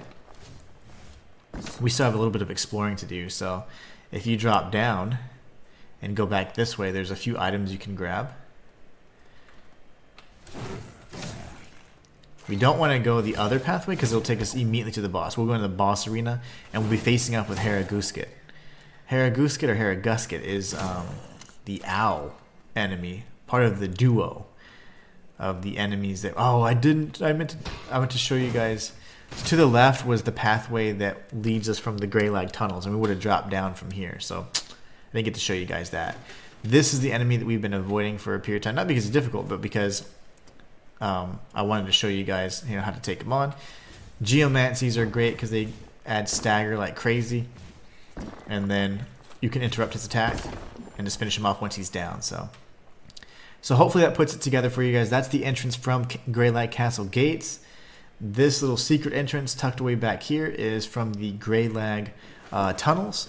And the other entrance you can get to from the Midnight Parliament, or technically from the castle environs, is another way to get through here. So a bunch of different pathways. We've now cleared out the right part of Castle Greylag and the upper level. So you could continue on, but if you want to grab the last item that's up here, you just need to go up here. We're going to make some tricky little jumps.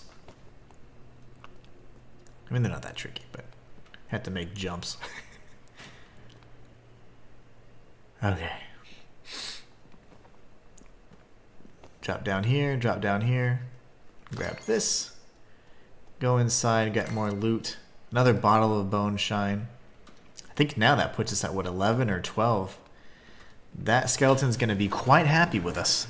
Matthias Rain says, I'm still here, was just fighting a challenging boss which required my full attention, but I triumphed, so all is good. Would you mind reminding me what game you're playing again? Is it Eterna Noctis? Is that what you're playing right now? Because I want to remember that. There's one that I saw that I'm going to mention it before the end of the stream, that I was like, ooh, this one looks kind of interesting, and I wanted to check it out. But anyways. Eterna Noctis, I believe, is what it was.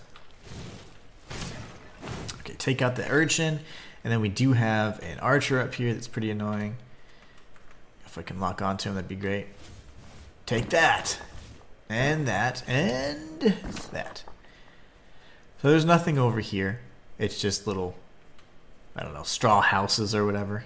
The three little pigs were there once. Remember, these guys, they typically are blocking or guarding the Midnight Parliament. So let's go ahead and strafe, so bait for the attack. Bait the attack, and then finish them off. So we got smelling salts. One thing I want to show you really quickly is down this pathway is another area to reach the Midnight Parliament. You don't really need to drop down there, because if you do, you're just going to go all the way back and lose your progress, so to speak. But we've opened up all the shortcuts, so it's not a big deal. But that would simply drop you in that open area in the Midnight Parliament. So we're not going to mess with that yet. There will be a very strong mage, another orb mage that spams orbs. We'll be dealing with him in due time. But here is another Halcyon. And we can come up here. He's not. Why is he not showing up? He didn't show up. That's so weird. Why? We got the indigo dye. Very nice. Another dye we can add to our collection. He didn't show up. That's so weird. I like that though, because I hate that guy. Get the flash fungus. And this would have been the other side where we dropped down again. And this is where we opened up the shortcut. So, looking really good. We're fast approaching the next memory font of this area. Go ahead and kill him with a melee attack. We're going to kill this archer back here with this orb. Or at least stun him.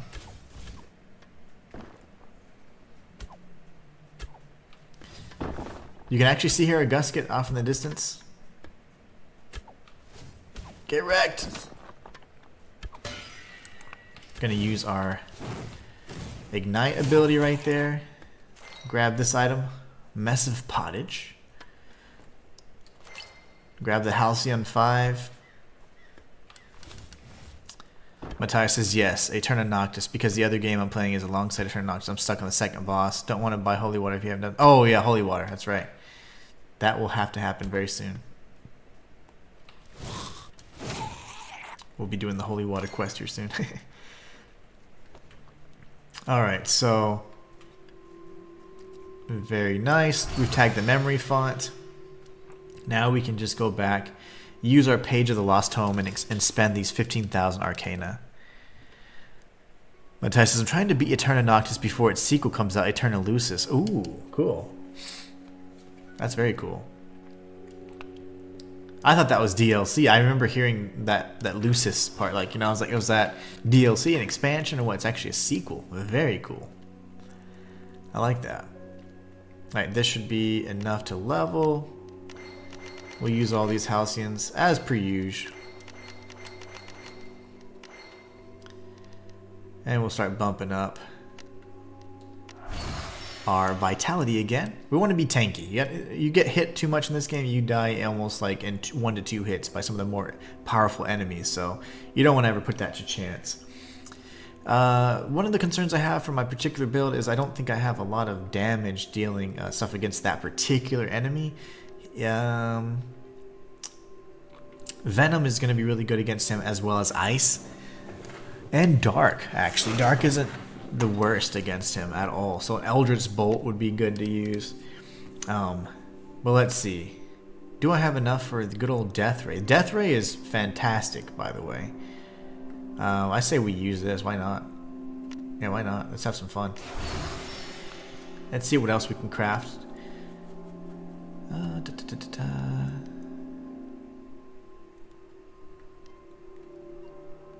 Sandstorm. What does this do? Tiny coarse rocks. Okay. Earth Bomb, Doom Hammer, and Stone Skin. Okay, very nice. We need a Venomancy. So let me see. Acid Arrow, maybe. Yeah, I need a Venomancy. Okay, cool. So let's go ahead and see what we got in terms of our spell book. We've got this, which is, you know, we do need a melee type spell, if you will. Lightning shouldn't, I don't think it'll do anything because I think he's a stone. So maybe we switch that out with the Death Ray. The Death Ray uses a bajillion mana, though. It uses so much mana. Burns right through it, so we got to be careful with that. So, you don't want to go crazy with it. And I could change out this if I wanted to. Again, I think the Death Ray is going to do enough. I think that'll certainly do enough for us. Alright, let's do this. So we have to make our way back. But we tagged the memory font, so literally we're just paces away from the boss. In all honesty, all we have to do if we want to be jerks about it is we just run right past. And here we go. This is Haragusket.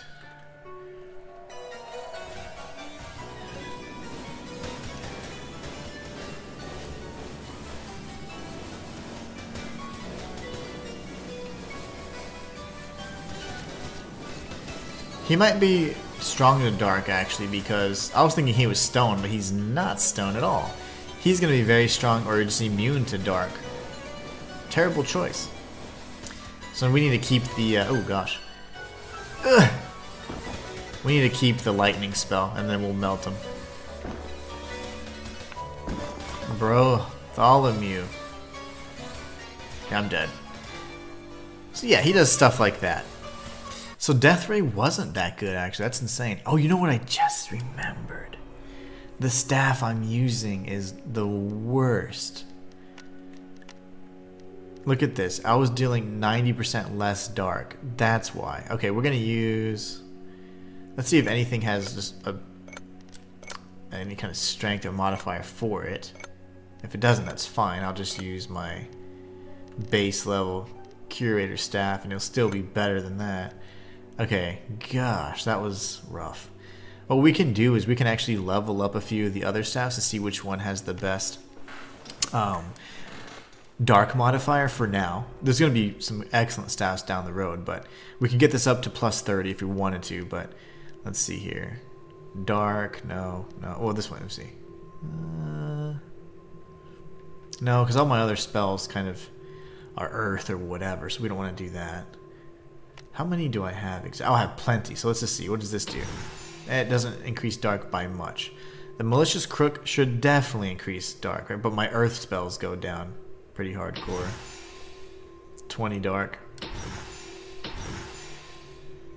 So that's up to 3. And fire. And my earth spells would just not be very good. I think we use that. That'd be fun. Malicious Crook. I like the sound of that. You can always, the Curator staff is so perfectly balanced, so you can always use that as well. But because I use that a lot in my first playthrough, I don't want to use it in this particular guide. So here we go. We've got this now. We're going to go to the library.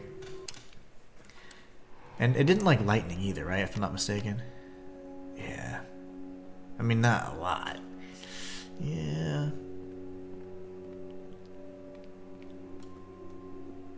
Let's change out some spells.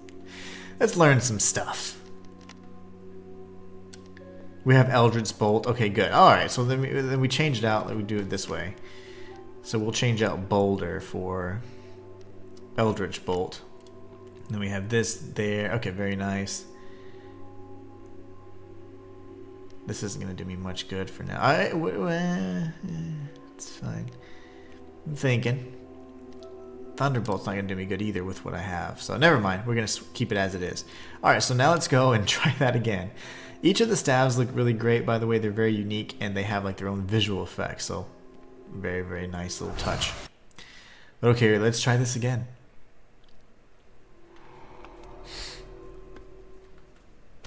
You missed me. You missed me.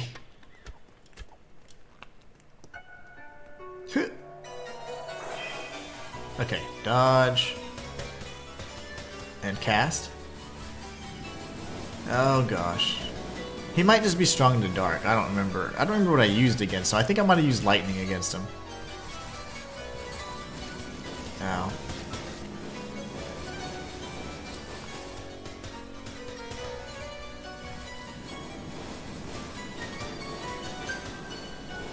Yeah, he don't care.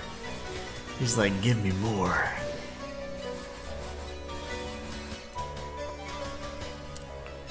And the spell I'm casting takes up all the mana. Yeah, this melted one of the bosses, by the way. It was so fun. I was like, whoa. The damage output's incredible with that one. Okay, so that's fine. We revert back to the Crystal Spear. And then we're going to use Stone and Lightning more than anything. Fire and Lightning, I mean, more than anything. Alright, so. We go back to our equipment. Switch back to our tried and true Crystal Spear. Let's see what other fun spells we can learn here. Shock Ray should be good too. What does this do? Tempest is good. Tempest is very good. Yeah, Tempest is going to be good for like if they're around you though, so we'll do Shock Ray really quick. Myth says, I love the theme song for Haraguska. Yeah, it's very Castlevania for sure. Very Symphony of the Night. Very well put. You are not wrong about that. We'll do Shock Ray there, and then we'll change this to Thunderbolt. Oh, I'm happy with that because we're still kind of fire and rock. Fire, lightning, earth. Alright. Fireball works well. It does. Fireball works really good against him. Fire, venom, and ice work good against him. But I thought that... I was trying to remember what I used in my first file, and I think I used primarily lightning, but fireball is good against him, and that's why I didn't change it for fireball. I had ignite. That's what I didn't do. I literally said I was going to do that. That's too far. That's not the right one. That's not the right spell. This is the spell. There you go. That's the spell I wanted to use. Ow! No! Stun locked. Oh, it gets better though. It gets better.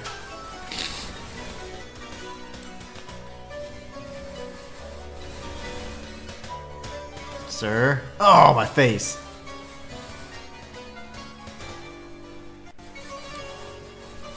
No. I'm casting at the worst possible times.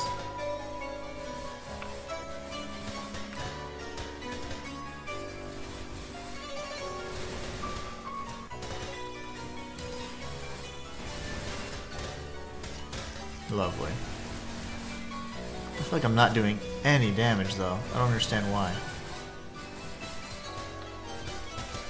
I'm gonna die here.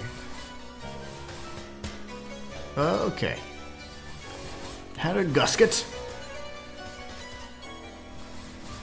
Cast! Okay, we're going fireball. We're using myth strategy. I don't remember how. This boss was not difficult. Well, his first phase is annoying, but second phase is not hard at all, but it's very interesting. It's like, oh, I didn't realize the mechanic there, but... Okay. Lightning? Disappointed. Quite disappointed. What is this? Forces on the ground, very nice. Dragon breath.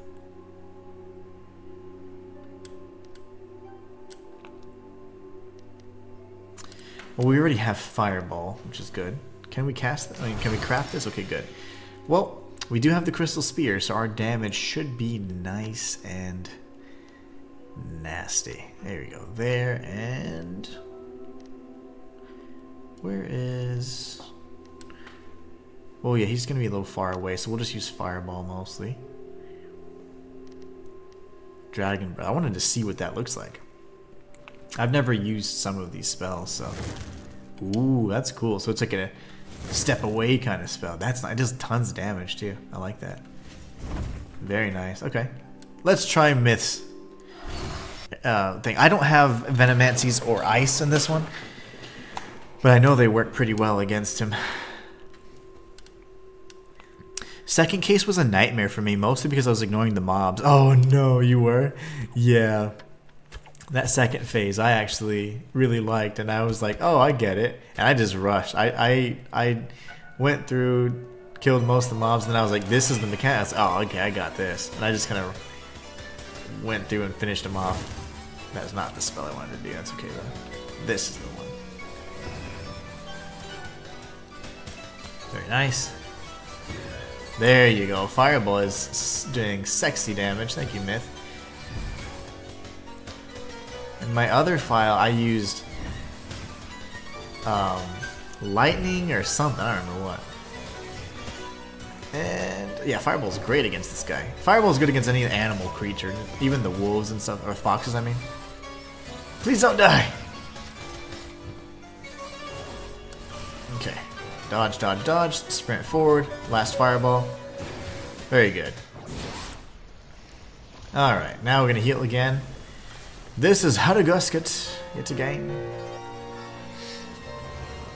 So here you just kind of have like a... There's mobs, and then you have a little statue. But if you don't take out the statue, you can't deal any damage. But if you take out the statue, then mobs appear. So you're kind of balancing mobs versus dealing damage.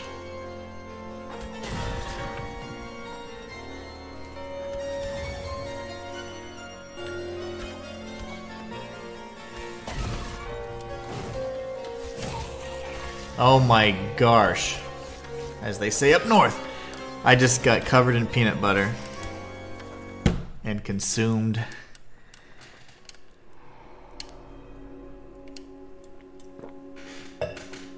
That was bad. Okay, never mind. Well, that's what I did first try, though. Not my first attempt, my first victory. First attempt, I died, obviously, but my first victory, I went and I just like, oh, okay, I killed the mobs. I was like, oh, that's what's happening. And I just went around and killed the statues, and then it was dead. Note to self. Streams are always different. There's so many funny things that happen on stream that just aren't ever according to plan. Alright, buddy. It's time for Thanksgiving. And you are our turkey.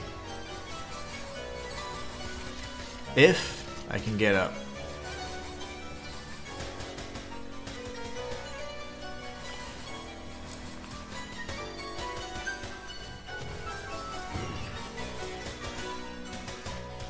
Balls.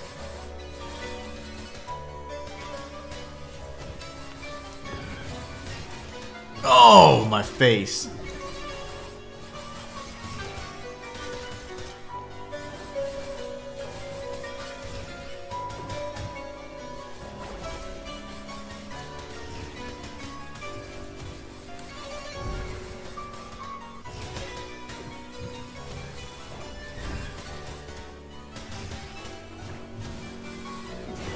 Very nice.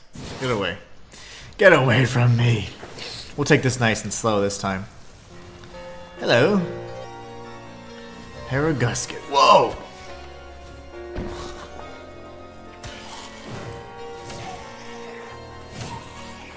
Yeah. You can take your time too, like if you ever need to do anything on this particular section of it or phase, you can. As long as there aren't any enemies. This thing doesn't do any damage to you, it just spawns more mobs. Whoa!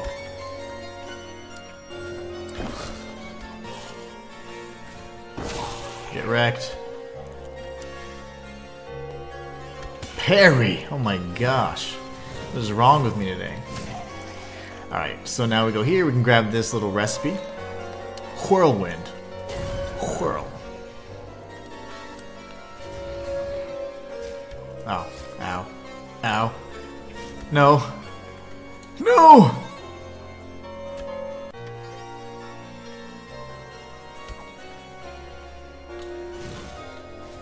Balls. I'm gonna die. Yep, I'm not dead. Almost died. Did you see that health?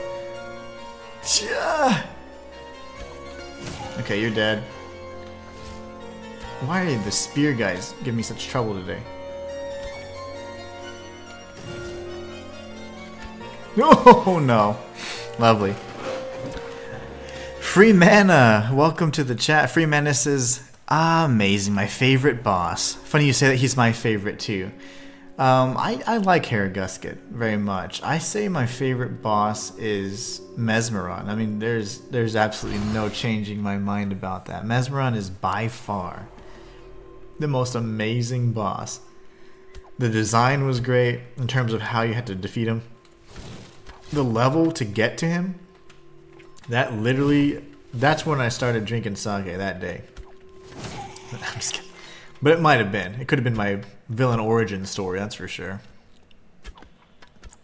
That was when I started drinking sake. Alright, let's do this.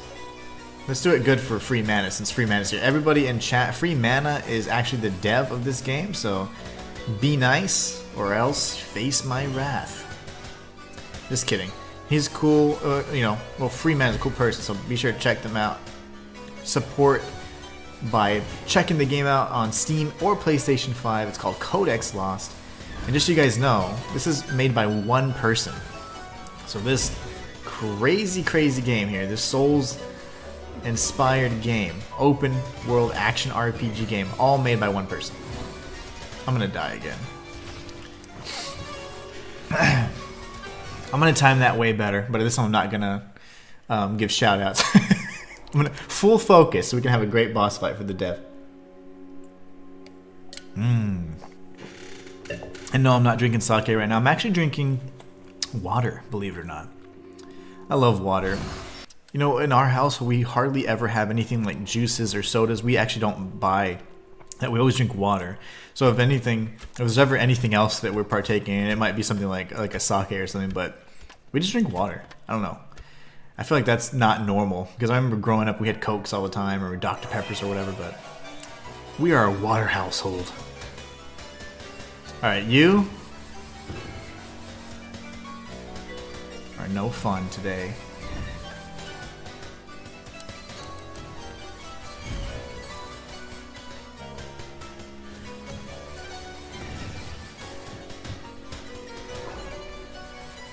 No! Bad move.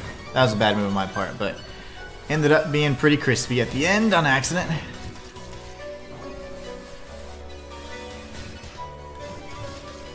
Must survive. I'm dead. I'm dead. Hellbroth is a close second for me, says Myth. Free mana is the Codex found. Indeed he is. B, what's going on? Boss likes to spam its spells. It's kind of like it just got a pattern, you know, and all the ranged bosses definitely have like a nice little pattern like that, which I really like. It's fun figuring it out. But man, with that second phase, when those little spears start coming in, I just start panicking. But yeah, all mages spam spells, you know, any good mage does. Any good mage is a what's it called?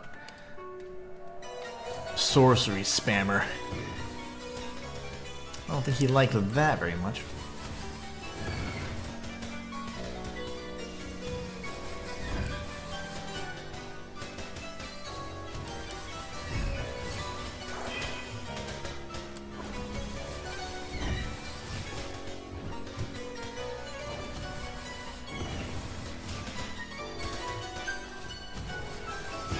Get wrecked. Alright. Where are these idiots? I gotta watch out for these clowns. You are not a big concern. Okay, it's just you. We're gonna top off because they have been kicking my ass for no reason lately. Back up here so we can see what's going on. We're gonna use Haragusket as line of sight.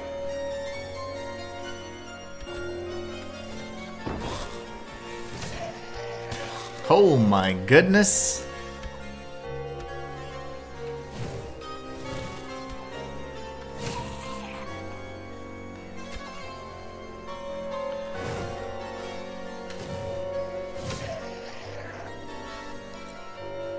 Hi B, water's the stuff of life. Oh, water's so good. I love me some water.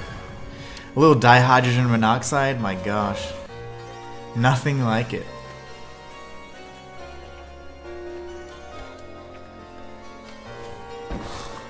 Now you're dead. I'll take that little shot in the ass, Mr. Archer. Mr. Cheeky Archer.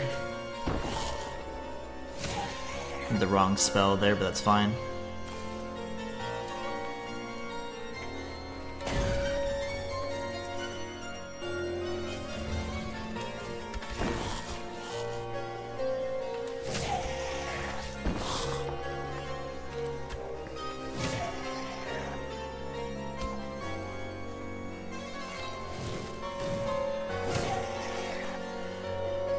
Alright, so far so good.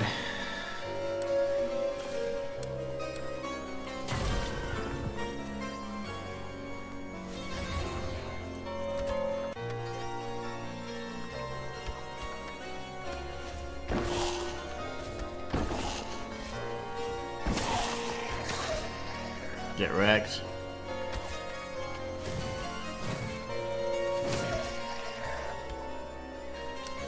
The music is fantastic in this boss fight, by the way, free mana.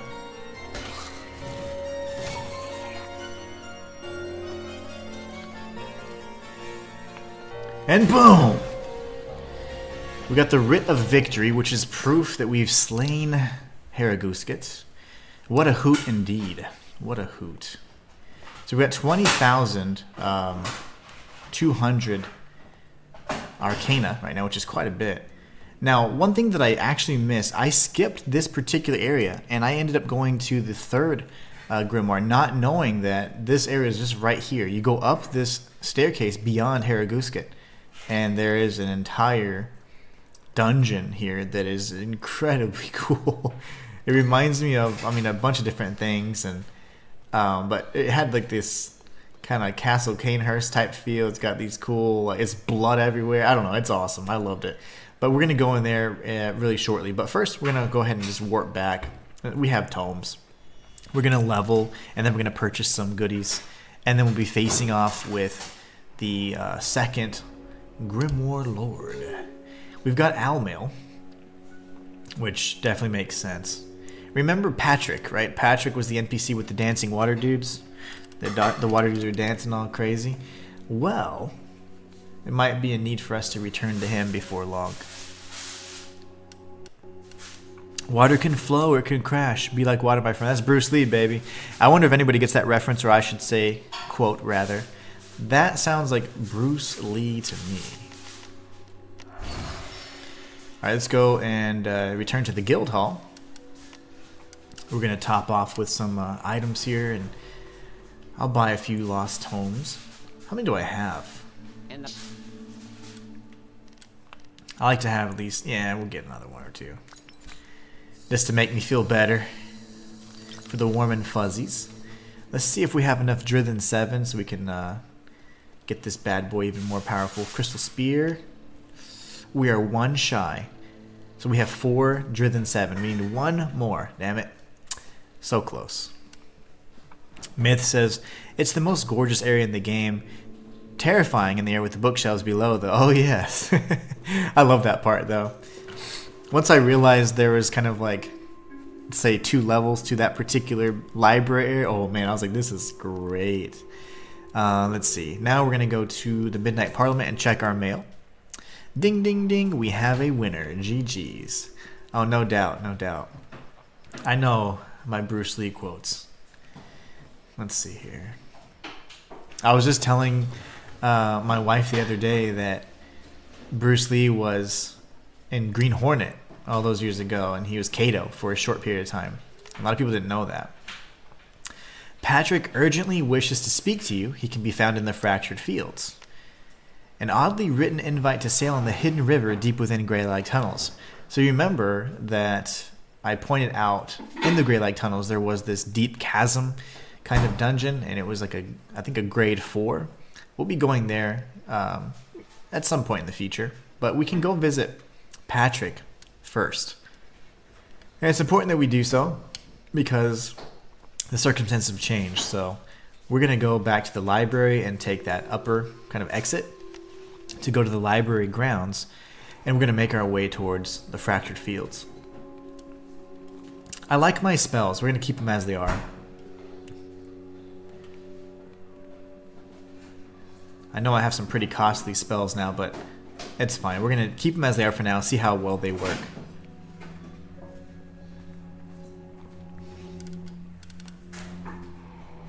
Alright, so now we're back in the library grounds. We're going to be making this turn right over here to the Fractured Fields. We just cleared out the castle environs and the Greylag. Okay, we're looking good, making some progress. I love checking off the boxes. That is a fun thing to do, especially when I have something set out, a plan for the stream. More often than not, the timing isn't always right because I might spend a little bit more time in a certain area because I'm explaining things or whatever, but when you're doing these live streams, it's much more difficult to manage your time in that way. But when you're doing like the 100% guides or walkthroughs, you can edit to your liking. But here we go. So remember the dudes are dancing around, whatever. Well, now that's not happening anymore. We do have this bro. Oh, okay. Oh, okay. Let's do this. Sir? Whoa. We were friends. Okay. Okay. There you go. Let him rest in pieces. So now we have a little note here, and it says, Patrick's letter. Good Curator, along you came to deal with the rascal and so win us back our desert... Oh, I'm sorry. Good God, I'm not doing this any justice. Good Curator. Let's try that again. Along you came to deal with that rascal and so win us back our dearest old castle.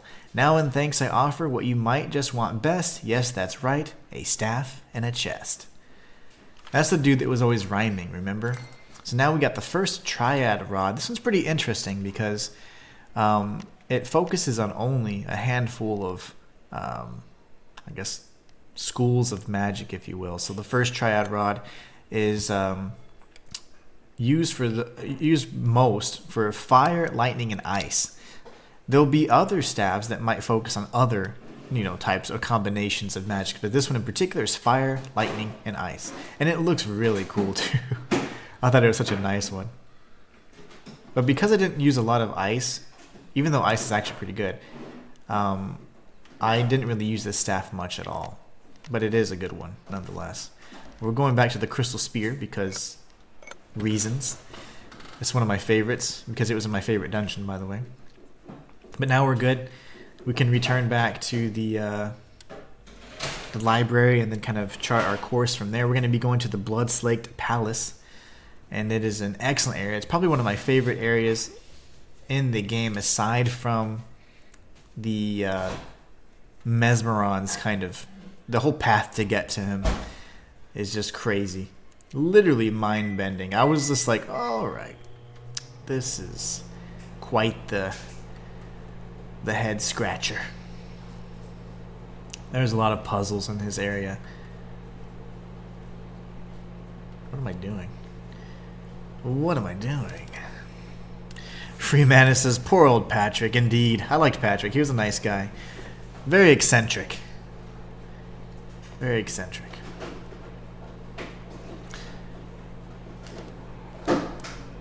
So, Freeman, I do have a question for you. And if you can't answer, obviously just be like, no. But in the guild hall, there's this like red dotted, let's call it a barricade, if you will, that leads upstairs. And I've seen no way to possibly get up there. I imagine that it probably unlocks if you do all of the hunts or something, including the one with the ultra rare game. But I'm not entirely sure. It's just dotted off, and the fact that it's dotted period means to me that there would be some way to get through it, but it's just simply not accessible yet. But I don't know what that is. I thought that was interesting, and I was just very curious about that particular thing.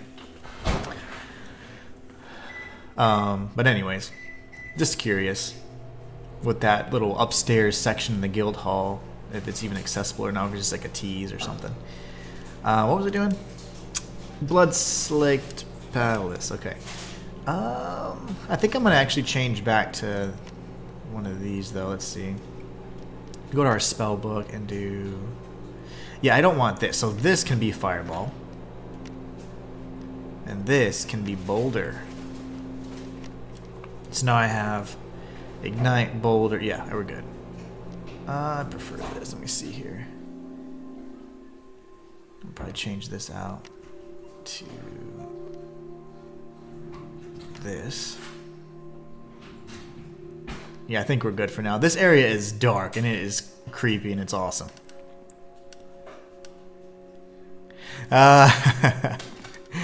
Freeman says, do you remember when you said I like to troll? Oh, yes. Yes, indeed. Okay, we'll leave it at that then. We'll leave it at that. Very nice.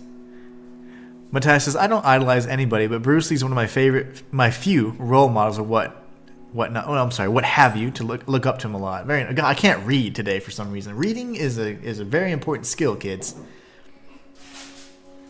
I don't know if you saw, if you guys have ever seen The Waterboy. It's pretty funny because obviously Adam Sandler's character is like, he's I don't even know the proper term. I'm probably gonna get canceled for this in 5 years, but he's like mentally challenged or whatnot. And this one football player, he's like showing off, and he's like, yeah, you can ride in a cool car like LT or whatever. He's got like this nice like red car. It's like a super duper fancy sports car, whatever. It's probably just a Corvette or something. I don't remember what it is, but anyways, he's like, don't do drugs, kids, because he thinks that Adam Sandler's character, the Waterboy, he just fried his brain cells, but no, he's just being a jerk. But that part's pretty funny. Anyways, I felt like that. I felt like the water boy right there because I can't read good. So now we're going to activate this memory font, and we're going to go to the Bloodslaked Palace. I completely forgot what I was doing. Gatorade. It's like, water sucks. It really, really sucks. Man, we were dumb, right? For just enjoying some simple movies like that. Free Menace's films with Adam Sandler and the Devil. You know what? I haven't really enjoyed any of his latest films or even watched most of them. Ever since those like first few, like, I don't know. He's always the same character. And that type of humor just doesn't appeal to me as much anymore. But anyways, I wanted to show you guys a cool little detail. The little dancing dudes, they're back at their castle because I destroyed Harrogusket. So they're back just doing their thing. They're always dancing, so I thought that was pretty cool. Happy that they're back at least. But although they have the outskirts of their castle, we haven't yet secured the interior. So we're working on that. Mama says, Colonel Sanders, you're wrong. Mama's right. Yeah, that movie is just ridiculous. Absolutely ridiculous. Okay, so we're gonna come in here. We got another vitality crystal, which means we can now heal yet again. I'm gonna take out that creature, and now we have a free way to cast Mage Light if we need it. And there's a few pathways we can take here. If you go in here, this is the translocation point. And now at any point in time, you can just go right straight to the Bloodslaked Palace. And you will actually need it, or you could use it for later on. I didn't do much respecking, but there is a means to respec in this dungeon you can unlock. And there's two pathways you can take. Normally, I always go towards the threat, or I go left. So obviously, if we take a look, there's left, and we have a threat coming that way. So I'm like, yes. Because ideally, what I'm thinking is can I cancel out that trap, or is there something that I can kill to stop it from attacking me? And why is it keeping me from here, right? If there's a pathway like that, I'm definitely going to explore it first. It definitely catches my interest. So here we have a few pathways we're going to take. We are going to go kind of the way I went when I first explored it, and it may or may not be the best path, but it is mine and mine alone. Getting destroyed here. There you go. Once we can actually get... Oh my goodness. Once we can actually get in, he's dead. There you go. And two. There's nothing in here but the little things that are shooting at us. Now you can see what they are. They're like mechanical devices. So not bad. But yeah, I think as of late, I'm certainly not a big fan of his films anymore. I don't know. I haven't watched so many of them. I don't know. There's just certain things about certain types of comedy that just don't appeal to me anymore. Here we have a pathway we can take, but you see there's a few dark, like specters or whatever, that are coming up the staircase. We want to work our way down here. There's also going to be these little leech things. They're like tardigrades, I think. I think they're like a mix of tardigrades and like leeches. And a tardigrade is just a fancy word for water bear. It's just the proper name for them. But they remind me of tardigrades. Alright, let's go ahead and use our Mage Light again. It's just really hard for me to see. I have terrible eyes, so I will be resorting to Mage Light. Even in instances where you guys may be able to see pretty clearly, I can't. So, alright, so we got the Spirit Mirror, which is a means to respec. It's one of the nice ones you can get without having to defeat one of the Holy Knights or Dark Knights. Matthias says, alright, well, it was a pleasure spending time with you all on Thanksgiving, but now I must depart and head to my family's house. Have a great day, everyone, and good luck in here. Thank you so much, Matthias. Be safe. Have a great time and enjoy your family. And thank you so much for stopping by. It always means a lot, man. Thank you. Especially for spending a day like this that would normally be reserved for family. It's just really nice to have you stop by and support, man. Alright, we'll take out the Spectre and like the Dark Spirit creature.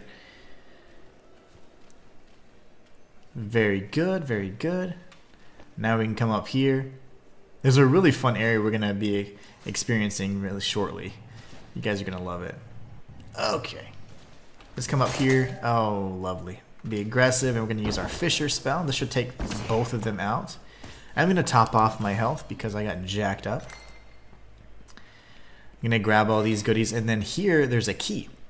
So we have the dining hall key. So it's important that we went this way because now we have access to open several doors, and of course the main pathway that we need to progress towards. So that's kind of the extent of this area, right? There's going to be several areas that we experience that have like doors that you can actually open, and then some that you just can't even interact with. So just you got to be mindful of which one. So always try and press up against any door and see if you can actually interact with it. If you get the interact prompt, that's good. We want that. So remember, we got attacked by the dark orb down there. We are just going to be coming this way right now. And we will circle through the entire map. We're not going to miss anything.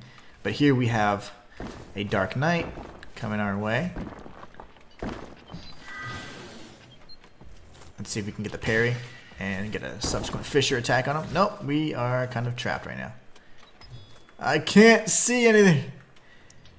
Okay, this is not good. Okay. No, I shouldn't be locking onto him. That's what's happening. Ugh. He is right in my face. So I'm going to have to use my melee spells here. I can't get out of this area. Okay, thank you. Thank you. Thank you. I might die anyways.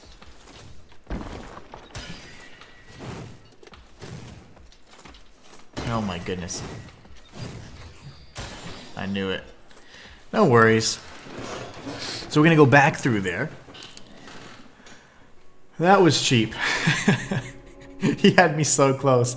And I was trying to use Fisher, but Fisher does require a little bit of distance between you and the enemy you're fighting. So that was my bad. I could have just used or resorted to the Ignite, or what I consider like the melee strike, but that's fine.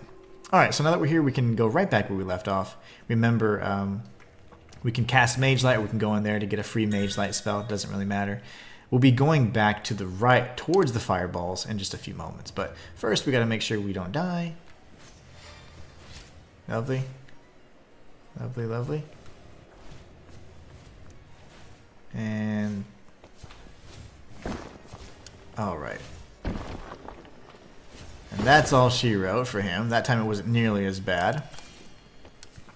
Free Mana says, it's the one real downside to Fisher. Yes, it's that little distance. So if you have an enemy up close, you're in trouble. But once you kind of learn that, it's a real sweet spot for Fisher. And that is it's my favorite spell in the game. But I just messed up. That was just poor execution. I was still trying to do it even though he was right in my face. But even I knew the weakness, but I just panicked. You know, and that happens. It happens. It happens a lot.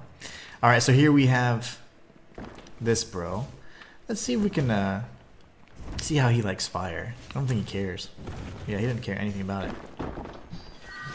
So maybe we can do Fisher from that distance really easily.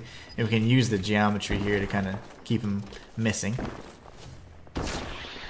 Now he's stunned. Now we're kind of up close and personal, so we can have to resort to our spell here.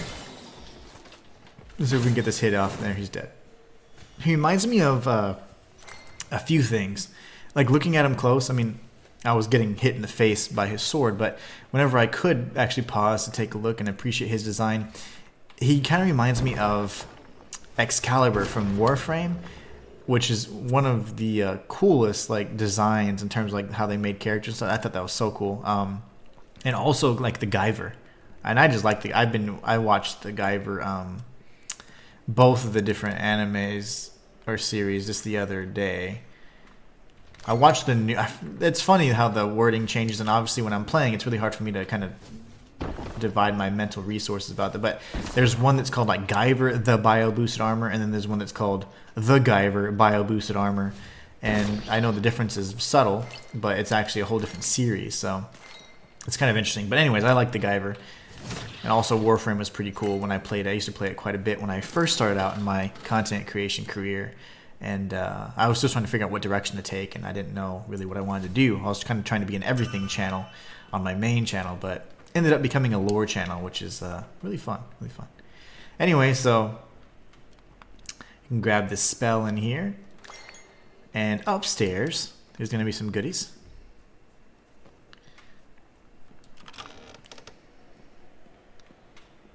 So if you go through here, And we'll just kind of start. I want to show you guys everything. So even if it makes enemies respawn and whatever else, it's fine.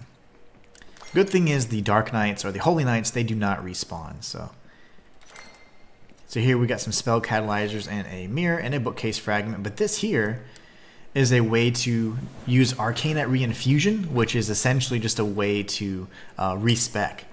So you can respec and by using a Spirit Mirror, selecting Reinfuse, and then you can kind of choose your levels all over again. So it's pretty cool. This is a way to kind of just teleport back. When you translocate, it just takes you back to the library, I believe. Which kind of sucks because there's not one right there, but it's not that bad. It's not really a big hike or a bad hike. But I don't respec. Like I'm so confident usually in the skills that I level up, and I'm happy with my build most of the time. Then I'm just like, yeah, this is gonna work. So I usually don't go. I didn't mean like my skills and leveling. I just meant like I'm confident in like what I chose. It's gonna be good. Yeah, we suck, and we suck. That's fine. So now we've cleared out that area as well. We got to go and finish up the exploration though, because there's still a few things that we're missing all throughout. So Mama Pacha says hello.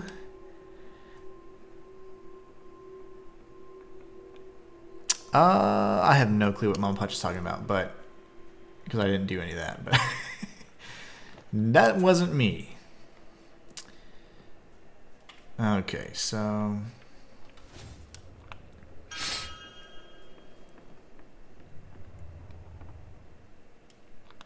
we go this way. And this is the area where we're getting spammed by that mage.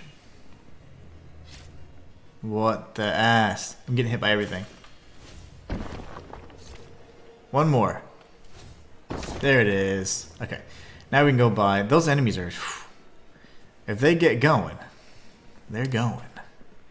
So now we go this way. Unfortunately, we don't have to deal with the Dark Knight anymore. That's great. This is the area we went into, so we could... I'm going to go kill this mage anyways, because these guys piss me off. Lovely. Lovely.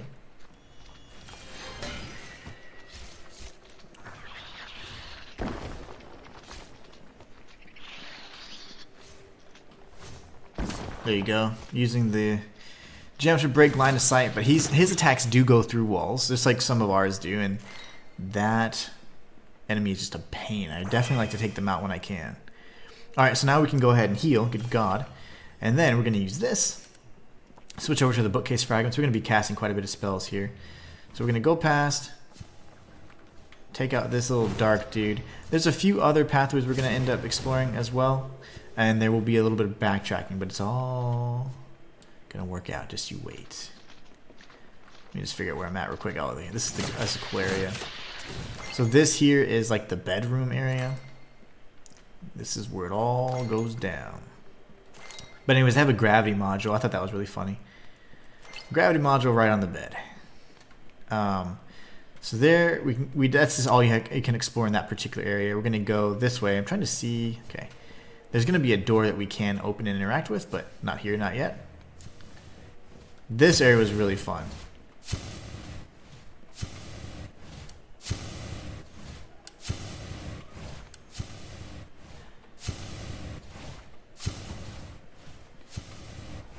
Okay, very good. It wasn't nearly as bad as it could have been. Might as well grab these items before, and I'm going to use Mage Light because I'm greedy. I'm going to cast some spells, even though we're going to get bombarded by this fool. Oh my God. Quit hitting me. If I die to you again. Oh.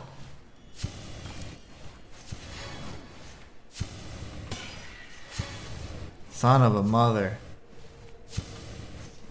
I'm dead. Totally not on my game here. What is happening with all of these crazy spam comments? That is so weird. All these crazy fake people. Oh. Alright, let's try that again. But this time, we're not going to die.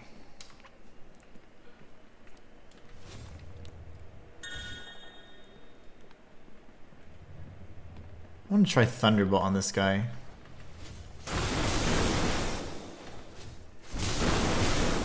I don't like it as much.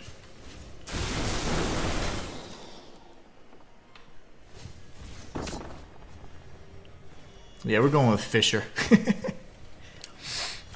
He's tough. It's a tough enemy. Okay, so now we can go through here. I will not pick fights with enemies I don't need to pick fights with. Go back down this way. I love this little staircase.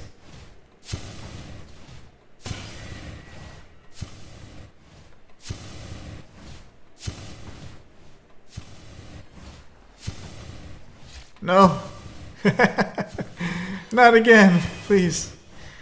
Not again, sir.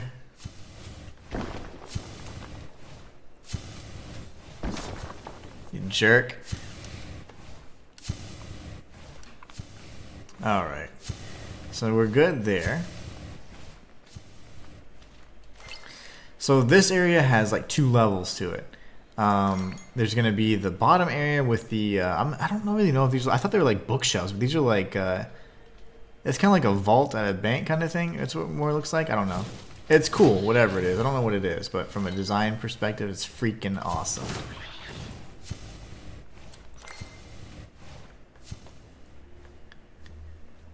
All right, so we're gonna keep making our way around. I usually just go in kind of a cycle, so left first, and then I go all the way around to the right. There's gonna be a few things you can get from here, actually. So, it came back around. The orb of death.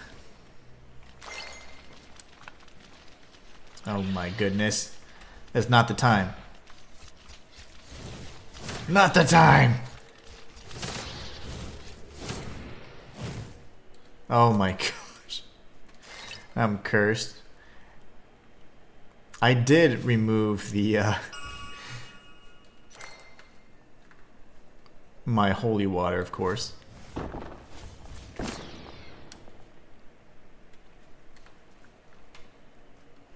don't know what the heck is going on with the spam in chat. I don't get it. It's like I don't even know how the people would have done that.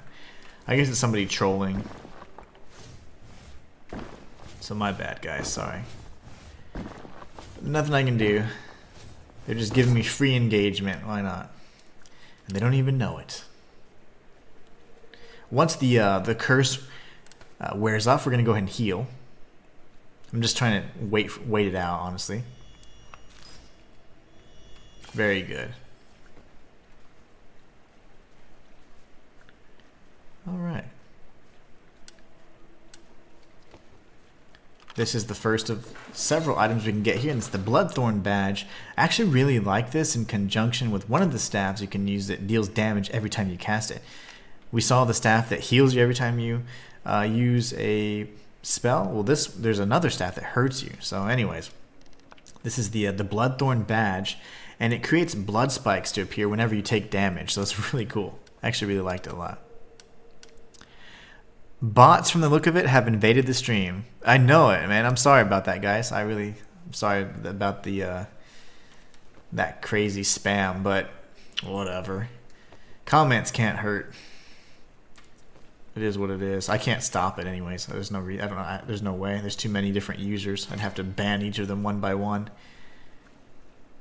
I think the whole thing is they're just trying to cause confusion and throw people off, but it's like, I don't care. Do your worst, for I'll do mine. Poison crystal. Very nice. So again, if you haven't already noticed, there are items up above as well. And the items up above indicate that there's a way to somehow get up on that path. And that's something that we're going to be searching here in due time. We're going to try and figure out that mystery. But I like to just kind of go around. You can get different upgrade materials. You can get the this whatever loot drops, and there's obviously treasure, or actual loot in here you can just get. This is the Dark Spirit. These guys are crazy. They're just really creepy more than anything. There's nothing here. I thought this was going to be like an illusory wall, but it wasn't. I thought one of the little shelves were going to, not bookshelves, but it's kind of what it looks like to me. We're going to move around. So let's go around. We'll continue left, and then once we find our way back to the entrance, then we'll go all the way around to the right instead. So this is the entrance. Very good. So now we kind of just deviate a little bit from the original path. Make sure we don't miss anything, because if I'm not mistaken, there's a few other goodies. And another thing is, once you get to that top level, yeah, we're good actually. Once you get to that top level, then you're going to be able to find anything that you may have missed as well. So yeah, I think we're actually pretty good. Yeah, we went around just about everything. Yeah, we're good. The biggest thing is the charm. You want to get the charm for the achievements. The rest is mostly just materials. Just double check in here. We'll be able to spot anything we may have missed from up above, so not a big concern. I always felt like dodging it going up is harder.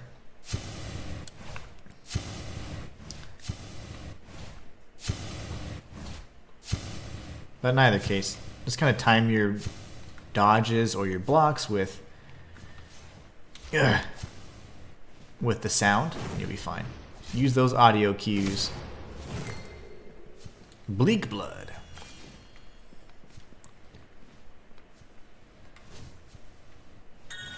Very nice.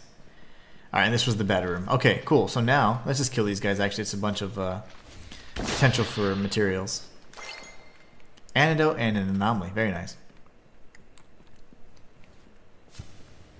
Okay, so now we go back and we're going to go towards the main entrance here, which is back this way. We're going to rest and recover at the main entrance.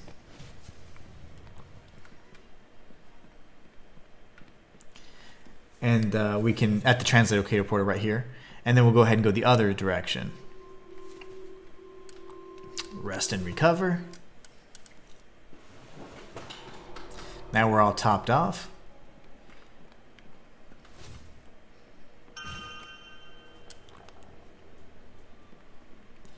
Now we go this way.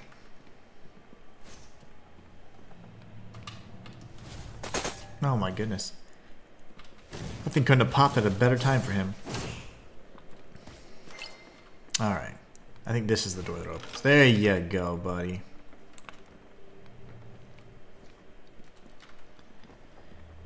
Okay, good. That's the door that opens. So now we've gone this pathway. And this is going to lead us to the top part of the shelves.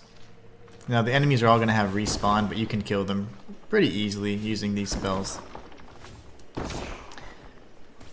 There's not too much that can hurt you from here, but if you go this way, you're going to see a cool message that says a grimoire is near. But you want to kind of just go around the perimeter and make sure you don't miss anything. I like to kill all the enemies again just to make sure they don't jack me up like this guy is.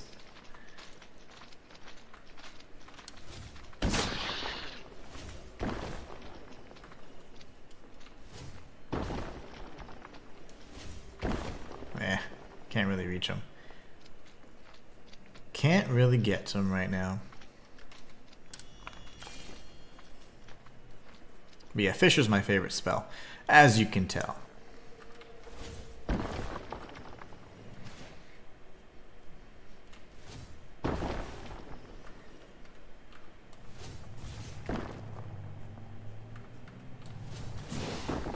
This guy's a nuisance. There you go.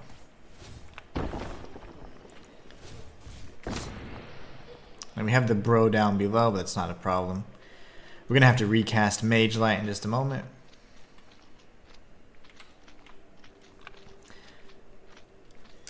I'm going to go ahead and use the bookcase fragment. We have so many.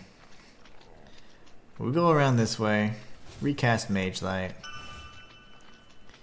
And then we're going to see a message that says a grimoire is near. And there's an ominous looking hole down there. Do we want to go down there? Absolutely. But not yet. Not yet. Alright. Oh no! Don't fall. Okay. Who hit me with that? It's my favorite kind of mage. Quit locking on, you fool.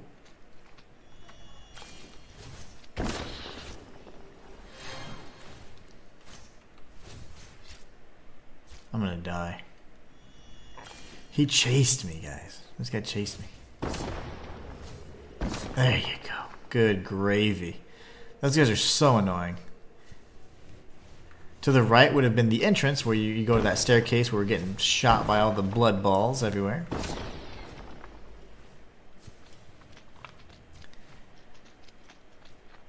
This kind of gives you an idea of kind of where we're at. There's several items we're going to be getting. This takes us back to the main area. Obviously, it doesn't take us back, but where the grimoires near message was.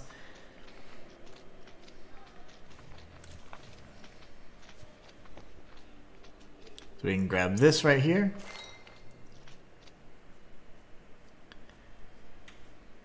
Come back around. And then we'll reach that like T-shaped or whatever, cross-shaped bookcase fragment. I don't know what the hell it's called. Reprisal charm. So then we have this charm as well. The reprisal charm does 5% outgoing damage per ailment. So if you have different ailments on, you can deal more damage. So this synergizes really well with a talisman that will pretty much make none of the ailments disappear. So you can have a number of different ailments harming at the same time. Then you can deal 5% outgoing damage per ailment with this. And so there's a lot of different kind of builds you can come up with. Like one where you're constantly, suffering from status effects and things like that. So it's really cool. There's one that's based on weight, being lightweight. There's one that's based on being heavy. So there's all kinds of different builds you can come up with. Aromancy builds work really well with light builds, like light in terms of weight. The geomancies work really well with heavy builds. So there's just really a lot of room for variety and kind of whatever you want to, however you want to kind of test it out. So anyway, so this area here it's going to be a little interesting. Let's drop down and then let's hope for the best. So here we are. Watch for this. Okay. Come on, baby. Alright, we got the Totem of Shadows. I'm going to top off my heal because that was scary.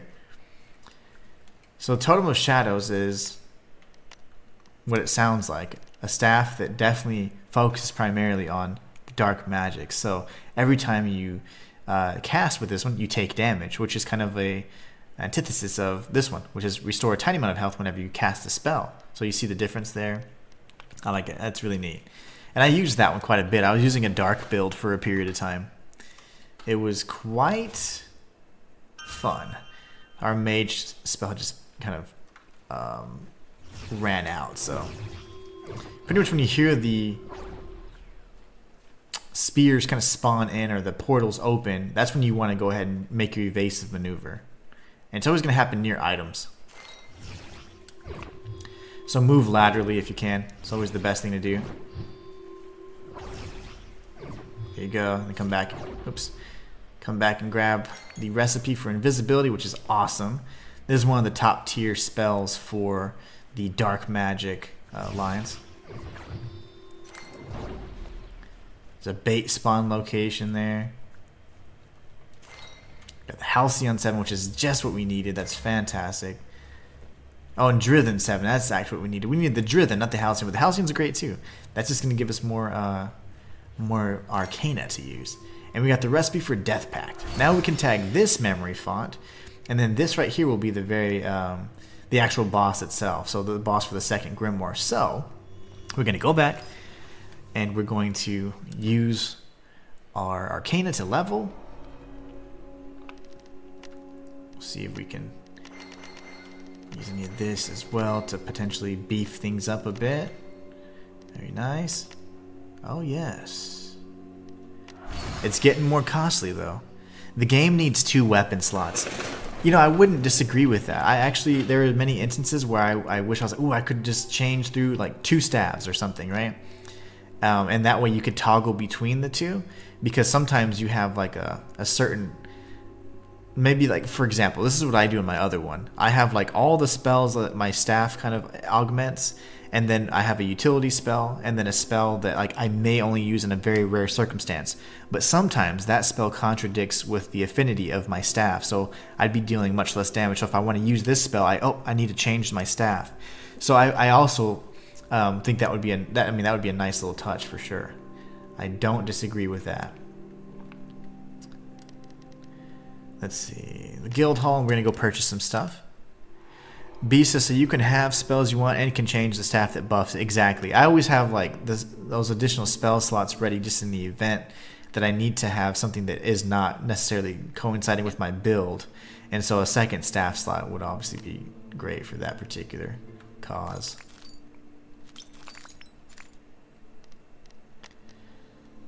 But yeah, it's just like in a fight it's hard to change like stabs, but if you're like out in the open you can change it at any time.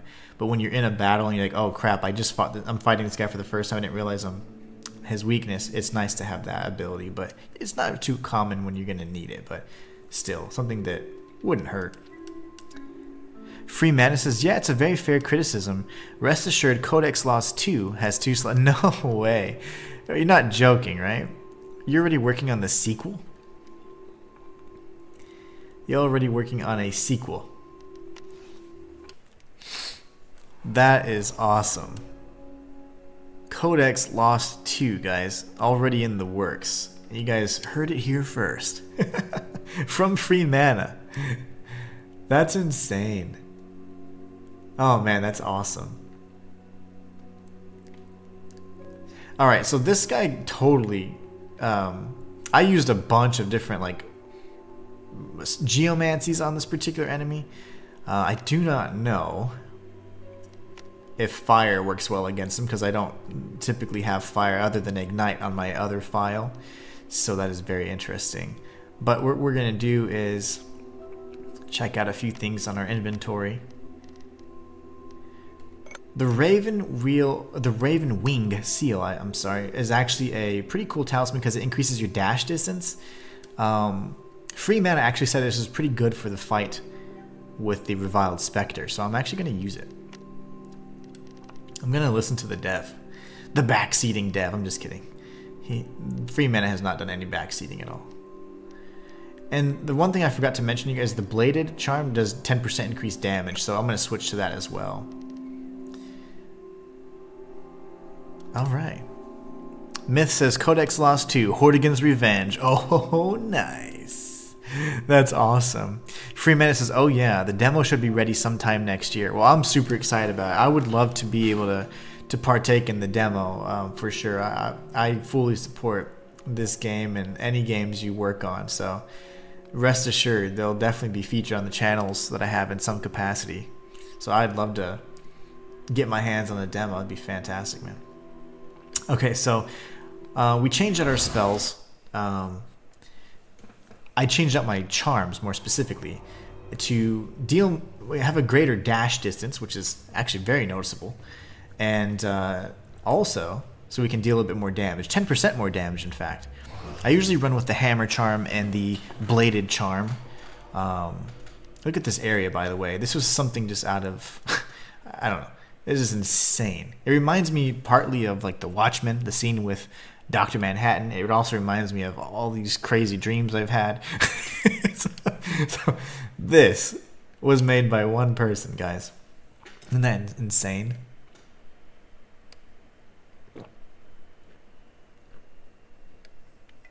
One human being. One very talented human being. Oh man, my chair is so damn squeaky. Alright, so this is the boss arena for the Reviled Spectre, which is the second Grimoire Lord, or the thief of said grimoires. But yeah, this is going to be a fun fight. Let's do this. Oh my gosh, okay. See that build up on the stagger? That's what we would like to see. And holy balls, the music is epic. Free Mana, just so you know, I did actually beat the game yesterday a second time, and I got both endings. And I don't know, I mean, remember I said true ending? I don't know. They're both very interesting. I don't even know what's good or not. I don't even know. I might die here. They're both excellent and very, very Souls-like in that regard, but I'm like, huh? Like, I'm like, which one's good? I don't even know. I don't feel like any of them. I don't feel like I did the right thing.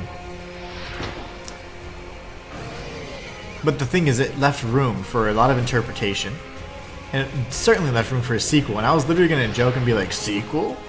And you literally said that right now. When you said that, it made me remember that I was like, oh yeah, I gotta tell you, I got both endings.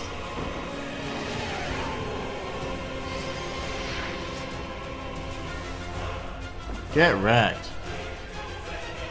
Okay, we're gonna kind of just play it smart from this distance. In phase 2, he's gonna get real nasty.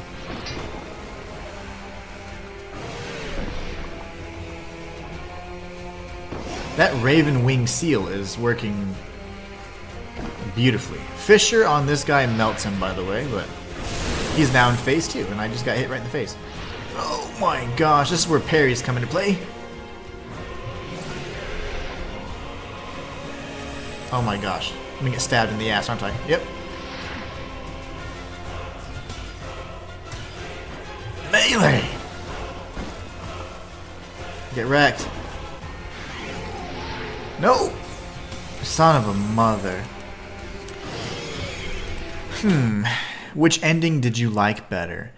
You know, there's a kind of there's a duality to it. Like, so to kind of put things in better terms, like what I did was I experienced both endings, and then I created a save point where I just kind of reverted back to where I had all 5 grimoires. So obviously, when I obtained the 4th grimoire, I obtained it by obviously killing the boss, and I had just had all 5 grimoires. I felt more at ease and like I had completed my task there, but I didn't feel like I had made a major change in the world. So I was like, maybe the cycle may continue, the occlusion may continue to, you know, impact things, but it felt like I did I carried out my task, and I felt like I made a change, at least in this particular world, and maybe the next cycle would be better. So I did enjoy that ending. But the second one was kind of interesting because, you know, you have the other option to make, and when you fight that boss, whenever you make the other option, that was interesting because then, you know, you're thinking about like, okay, you kind of get an idea of like, it seems like we're all the ancients or whatever in that regard, and like where is this realm? You know, the Midlight realm is very interesting. It's way different from this sci-fi, like medieval sci-fi kind of setting, and that was really had me asking a lot of questions. But the only thing that I didn't necessarily like was that I was hoping that, and I say didn't like, I mean, I think it's great, but I'm just saying, like, I always like my character to be like the one that's like, I'm leading this, I'm doing this, I'm gonna press this change. Whereas on the second ending, it maybe not seem like, instead he was maybe being consulted, or he's kind of like a figurehead. He's like, hey, even though I did all the work, I'm kind of still following orders still. I don't know. So I don't know. It's hard to decide. But I did experience both. And then I collected all the 5 grimoires, and then I saved the file like that. So I have all 5 grimoires intact. And the world is much different. And so I was going around, and at that point I was going to think that may be tied to the ultra rare game, because it says only under certain circumstances. Well, some of the circumstances when you pick up certain grimoires does trigger world events. So I was imagining that's what it was tying to, but who knows? I like both endings. I really do. I think I feel more finality with the standard ending when all the grimoires are collected.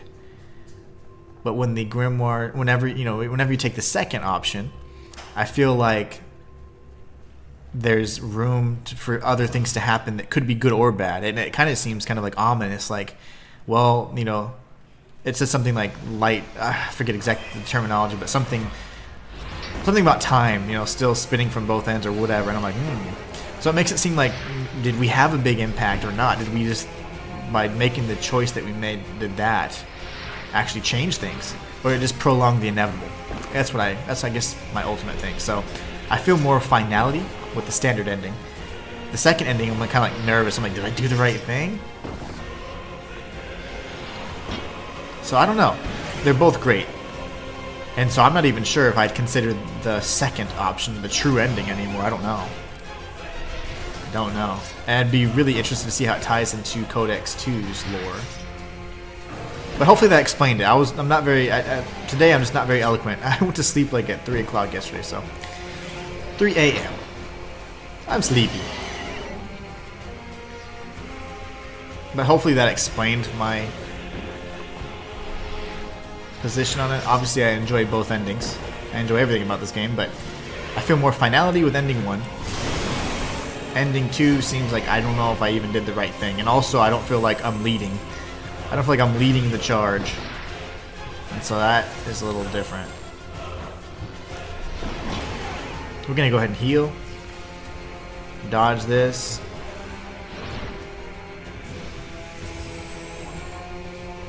Remember, the geomancies do all kinds of work against this guy.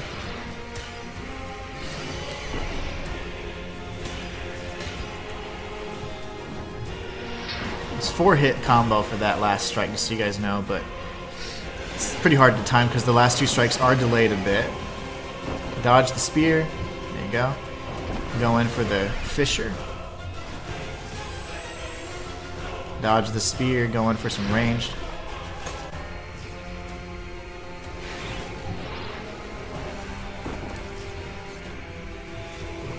Oh my gosh, I got punished there really bad. Damn it. We were doing really good, but I wasn't anticipating I needed to parry. I was just going to be more offensive and stagger, but it did not work. Did not work. Free Mana says, yeah, exactly. In a way, both endings take away agency from you as the player. Exactly. And that's that feeling where I'm like, gosh. And it's very Souls-like. That's why I said it's very Souls-like kind of ending where you're like, damn, did I even... Like, I did everything I needed to do, but I don't even feel like I did the right thing, or did I do the right thing? And you start asking those questions. I think that's really interesting. So Free Mana says, yeah, exactly. In both endings, in a way, both endings take agency away from you as the player, and instead it gets placed at the feet of the other major players. Exactly. Free Mana continues to say, but the unstandard ending takes to another extreme. Exactly. It does. It does.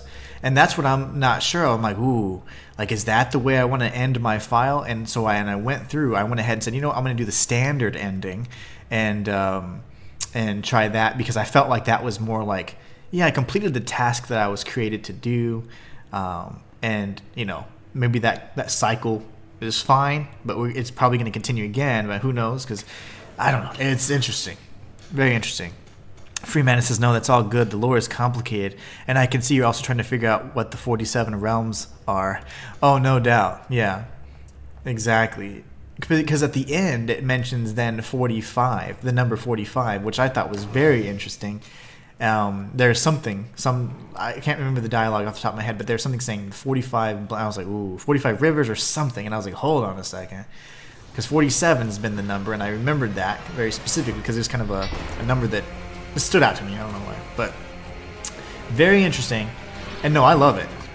These are not complaints. These are just me kind of contemplating, like, what did I accomplish the right thing? Did I make a difference? Wow, this guy's a freaking hopping around like Jiminy frickin' Cricket. Let's heal. This is gonna be a terrible start. And I must be cursed or something because I can't heal. I think he kicked my ass so bad that I couldn't heal there. It's like, nah, dude, you're just gonna die. You're just gonna die this time.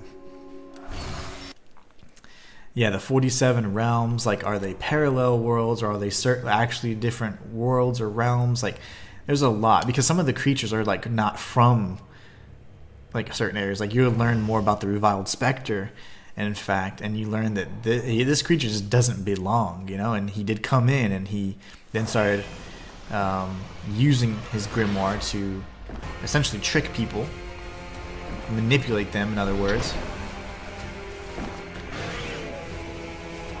Oh, you mother. Prepare to die.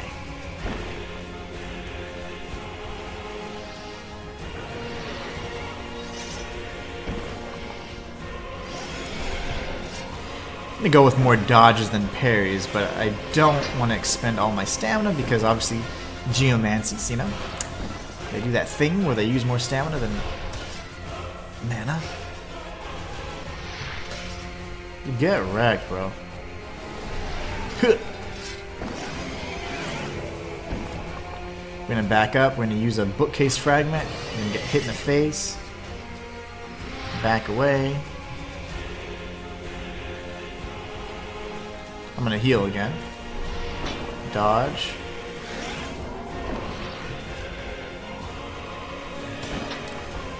Got the parry that time. He's gonna go to phase 2 after this, so let's deal as much damage as possible. Let's kind of pile it on here. I'm gonna heal. 1. Uh-oh.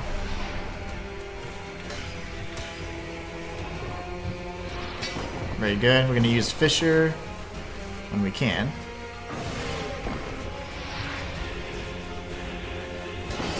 Very good. I'll take that though. I'll take those little hits. We eat those little hits up.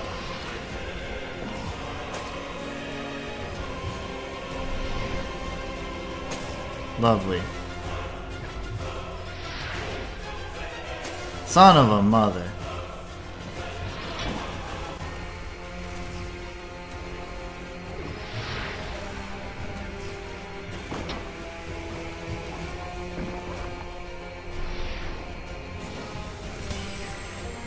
I'm gonna heal again because I'm scared.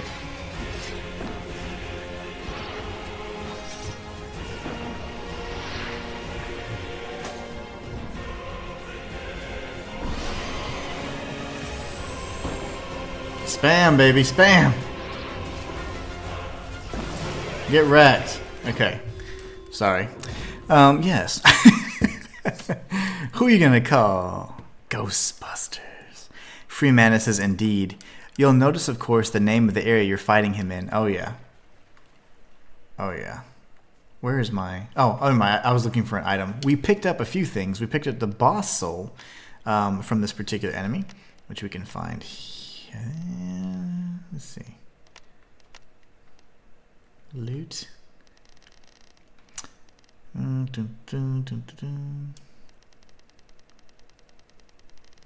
Always forget.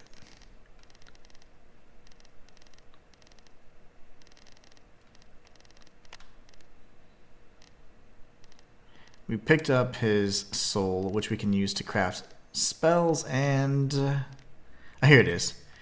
Arcana Umbre. The shadowy soul of a being from the outer realms. See, outer realms. That's why I thought it was so interesting. The specter unveiled the secrets of arcana and fusion. Now all those creatures possessed of unnatural power, cleverness, or luck may collect that most precious resource. That stuff of strength, arcana. So I thought that was really interesting when I read that. I was like, what? Thank you so much, Free Mana. Yeah, that's one of my favorite boss fights in terms of like the more physical based boss fights where like they're in your face, they're constantly pressing on you. Mesmeron is always gonna be my favorite though. There's just a special place in my heart. Mesmeron, that fight was incredible. I'd say probably Mesmeron is top notch in terms of if I'm ranking them all. It'd be Mesmeron, Reviled Spectre, Haragusket. Well, he's not a grimoire guy, though. You know, at the time when I was facing off with Alestra, I completely melted her with the with dark magics. Like, Death Ray just absolutely melted her. She didn't do anything. It was over in like 30 seconds. But I'm sure that fight would have been good if she could do anything. But I got her to where she was auto-healing and she was in trouble. Okay, let's go read the grimoires. Let's see. The Sanguinomicon. Okay, the grimoire once held by the Reviled Spectre. The words within this volume detail the nature of inheritance and pacts. The magic derived from these words can be used to influence domains, manipulate emotion, and steer the course of civilizations. Though he was, in truth, a coward hiding behind a river of blood, nevertheless the Spectre was able to conquer a large swath of midnight through trickery and false promises. His estate belonged to an owl, and his army was the work of an accursed bishop. So his army, I'm assuming, was he was using Krevlon to have the undead army, of course. So the Reviled Spectre was kind of pivotal in kind of controlling so much of this world in its current state. So not only by messing with the owls, that's how he learned some secrets that he wasn't supposed to learn, and their particular like secret arts or whatever. Then he manipulated Krevlon into thinking that he was doing something pious and creating an undead army. So really, really interesting. Hellbroth is one that I'm trying to figure out how he fits in kind of the major arc of the story. But Freeman says, as if you discovered the death ray mechanic. Yes, it's the way to Melter. Oh, I sure did. At that point in the game, I was deciding on what build I wanted, and I really like Dark. Dark was a great magic in general. Dark and Geomancies are probably my favorite in the entire game, but visually, I think Lightning is really nice. Fire is really nice to look at. Even the ice ones, they're just crazy, but I think from effectiveness and my style of gameplay, the Dark and the Geomancies are just awesome. Freeman says, most bosses have a way that they can be absolutely ruined. For a lesser, it's death ray.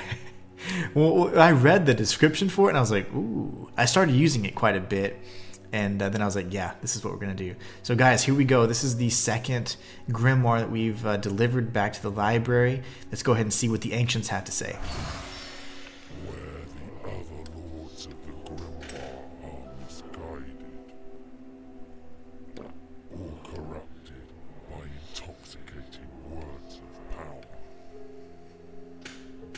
The spectre was, from the very start, evil.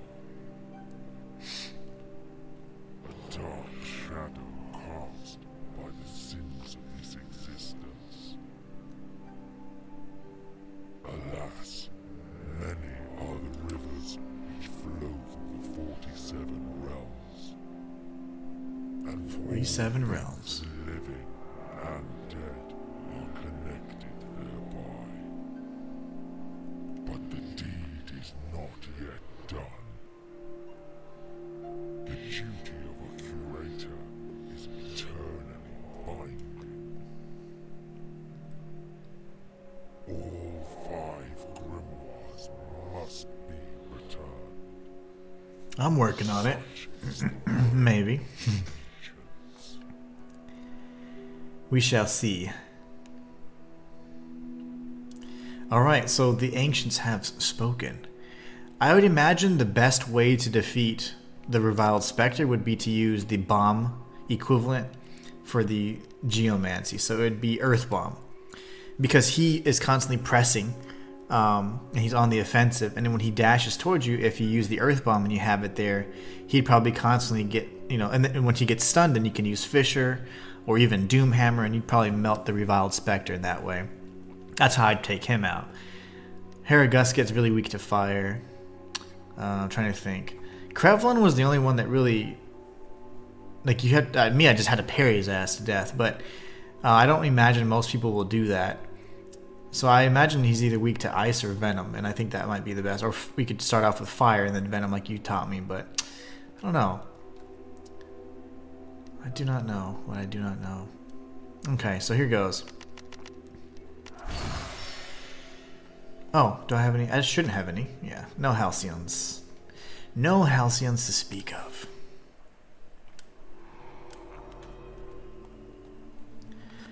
Let's spend the rest of our monies.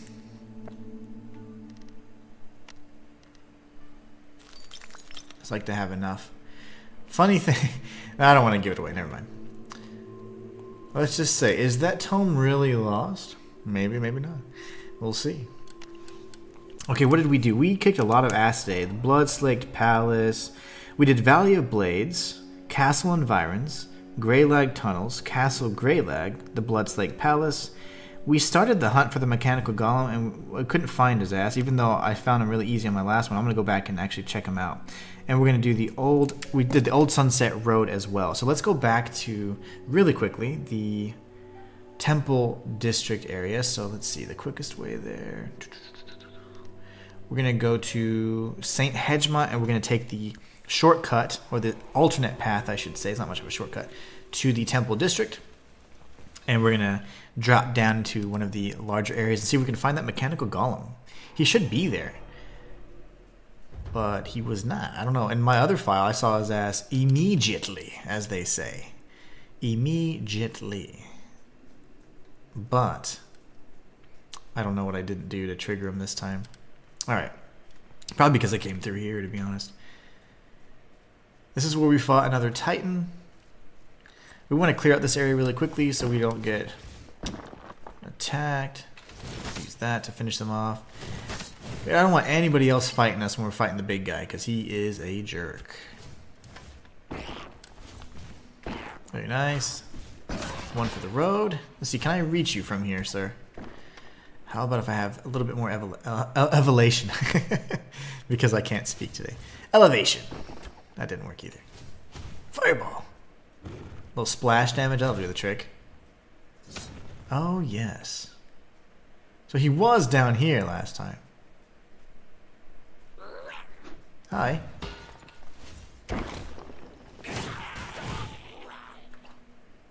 We got a golem on my ass. Not a golem, I mean a goblin. Get back. There you go. Get wrecked. Okay, this is top off so I can breathe for a second. Last time I found the mechanical golem, he was actually in this particular area, but he was chasing me because I fell. And it was really scary. Yeah, I don't see him.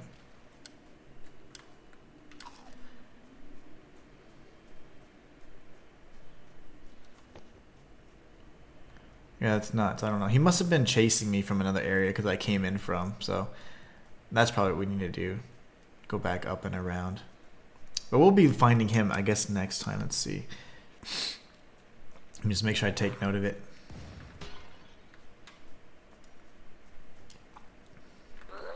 Wow. Get killed. Okay, there you go. Parry, just for good measure. Very nice. Yeah, because what I did is I accidentally fell down here. I was like, oh, this is cool. Oh, I fell down, then his ass just started attacking me along with all the 50 goblins. And then I killed him at the exact same time as he killed me. And I don't know if he dropped any loot. And I was like, oh my gosh, I was like so heartbroken. But only for a moment. Only for a moment. But anyways, we'll have to come back and see where the where that dude is. Because I do not see him anywhere. He could have even chased us from inside the temple district, because I went all the way through everything, and then when I fell down here, he was coming this way. So that's possibly what happened, and I just triggered him. Because remember, the enemies don't really leash in this game. They will follow you pretty much to the very pits of hell if you allow them to. So, but anyways, we're gonna return back to the library and have out. Is his hunt definitely active? You know, that's also a great question. Let's check that out too. Let's check that out. Church Undercroft is the best way to get to the Craglands, at least in my opinion.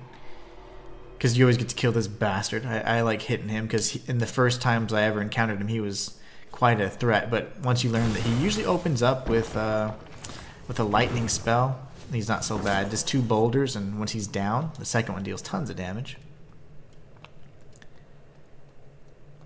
Oop, here we go. Let's go find it. I thought we activated it, but it's very likely that I was so busy talking about it that I didn't actually activate it. But yeah, he's one of the coolest in terms of design. He looks amazing. I remember I was like, oh, okay, I don't know what I'm looking for. I just know that it's supposed to be some unnatural looking golem, and I was like, oh, all right, let's see. Ended up being something crazy.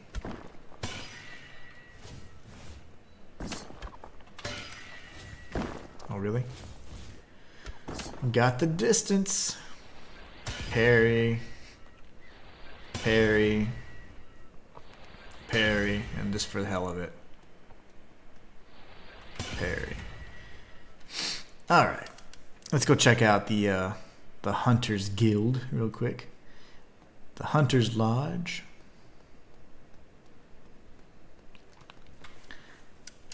Oh, and by the way, the prize for collecting all the gems is fantastic. And I believe that's, in my opinion, it's probably the only way to survive like a New Game Plus cycle. Come. I didn't even start it. How sad. Okay, we have to go back and do it now. Free Mana, thank you so much for being, you know, you. We're going to use another tome because I don't feel like walking around. We're going to go to the Temple Districts. My gosh. That actually makes sense. So in order to activate the quest, you actually need to click it. Just kidding. We know this, but that's what we get for always yapping our, or what do they, flapping our gums.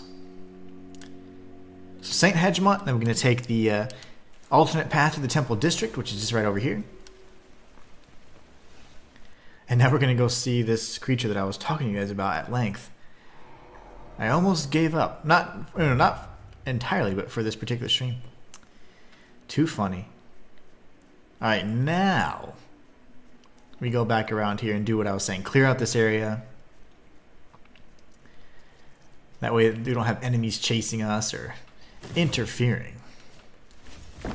Let's just do that. Take you out quicker. Thank you so much again. Yeah, that's funny. I can't believe that. It's the little things sometimes. Oh, don't hit me. Alright, sir. You are going to get fireballed again. Oh, that's good. Oh, gosh, he's pissed already. I did not mean to aggro him yet. Damn it. That's fine. Now I'm scared. No. Just stay down there, bro. Don't do anything. Okay, I gotta kill you quick. He's probably gonna come back. Oh my, I see his footsteps already. Okay, so this guy, I don't even know what he's weak against because I died at the same time I killed him last time. Oh! Okay. No. Okay, good. Yeah. This thing looks sick. Ugh, parry. Okay, never mind. What are you weak against? I don't have lightning right now, do I? It's fine. We'll just use our geomancies then. Whoa! That's what killed me last time, but he did that right whenever I finished him off. Boom, boom. Okay, we get it. We get it. I'm gonna need panicking. There you go. I'll parry you to death if I must. Oh my gosh.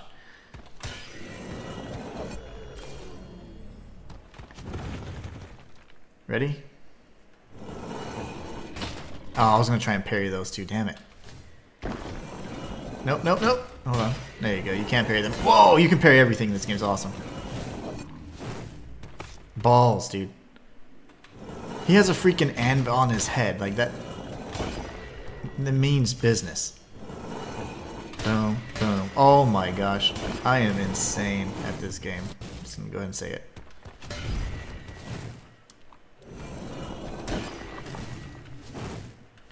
Get wrecked, Gollum. And see what he left behind that I didn't get. Okay, a mechanism and fire crystal. I can live without those. I completely missed that, and I was like, if that was a unique drop, I'm gonna cry.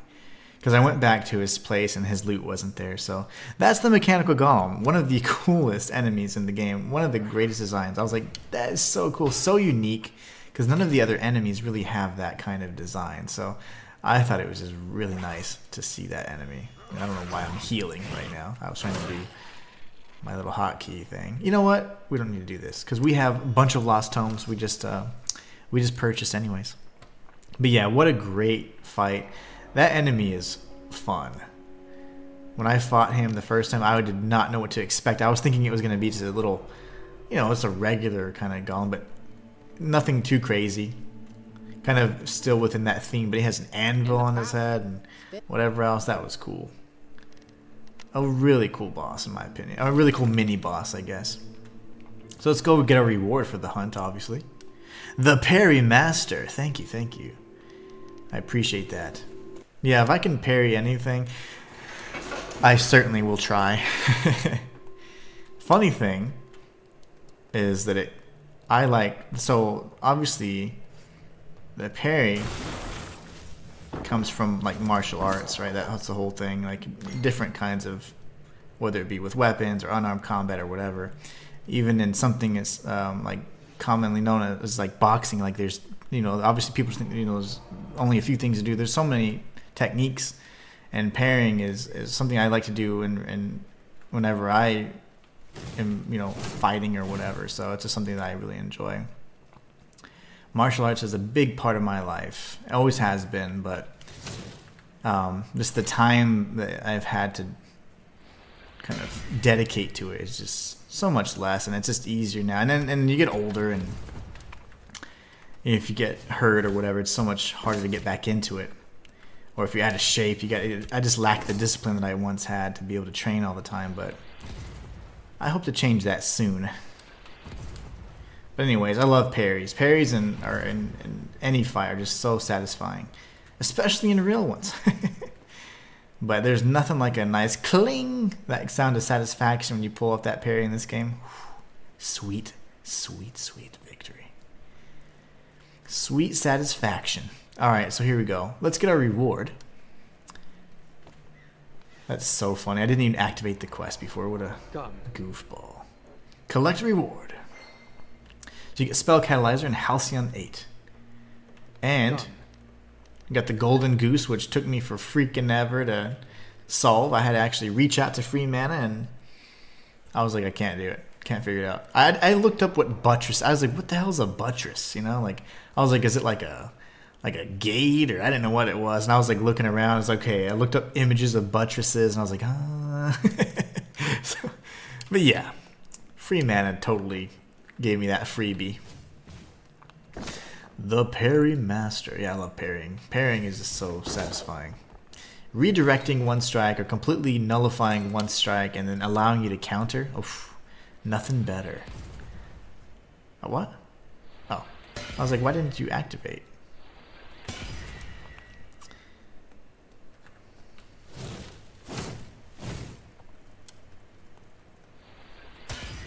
Alright, let's get out of here, and we're going to go ahead and return to the library.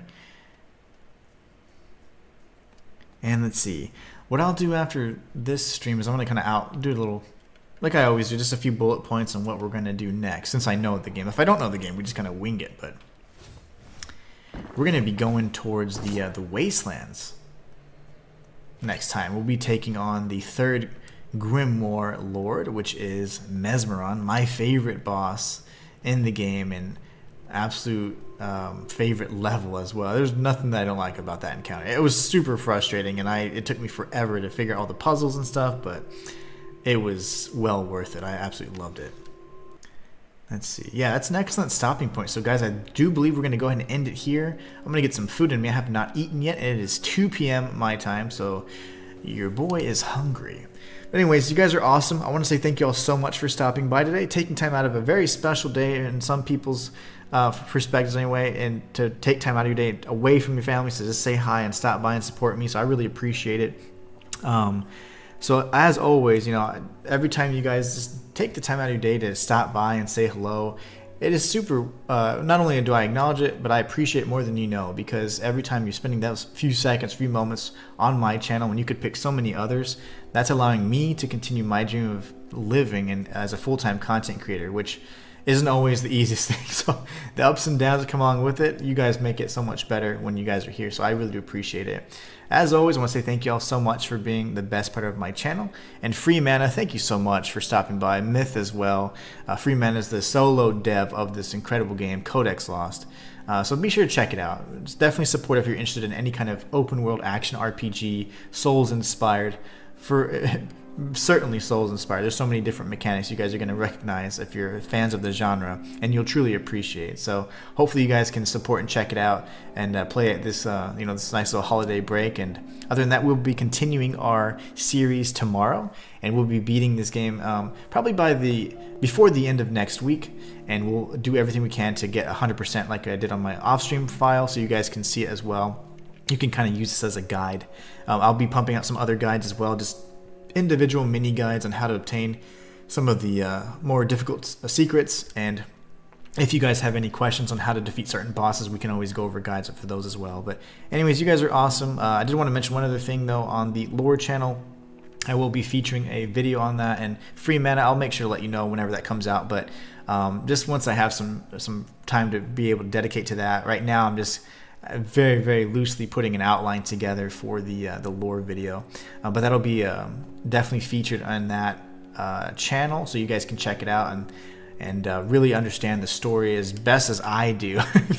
But there's certainly going to be certain things that unanswered questions and mysteries that are yet to be solved, just like in any good Souls-like. So we'll do our best to interpret it to the best of our ability. But anyways, you guys are awesome. Thank you so much. Freeman says, thank you for playing Inhuman. Enjoy your lunch. Oh, I will. Thank you.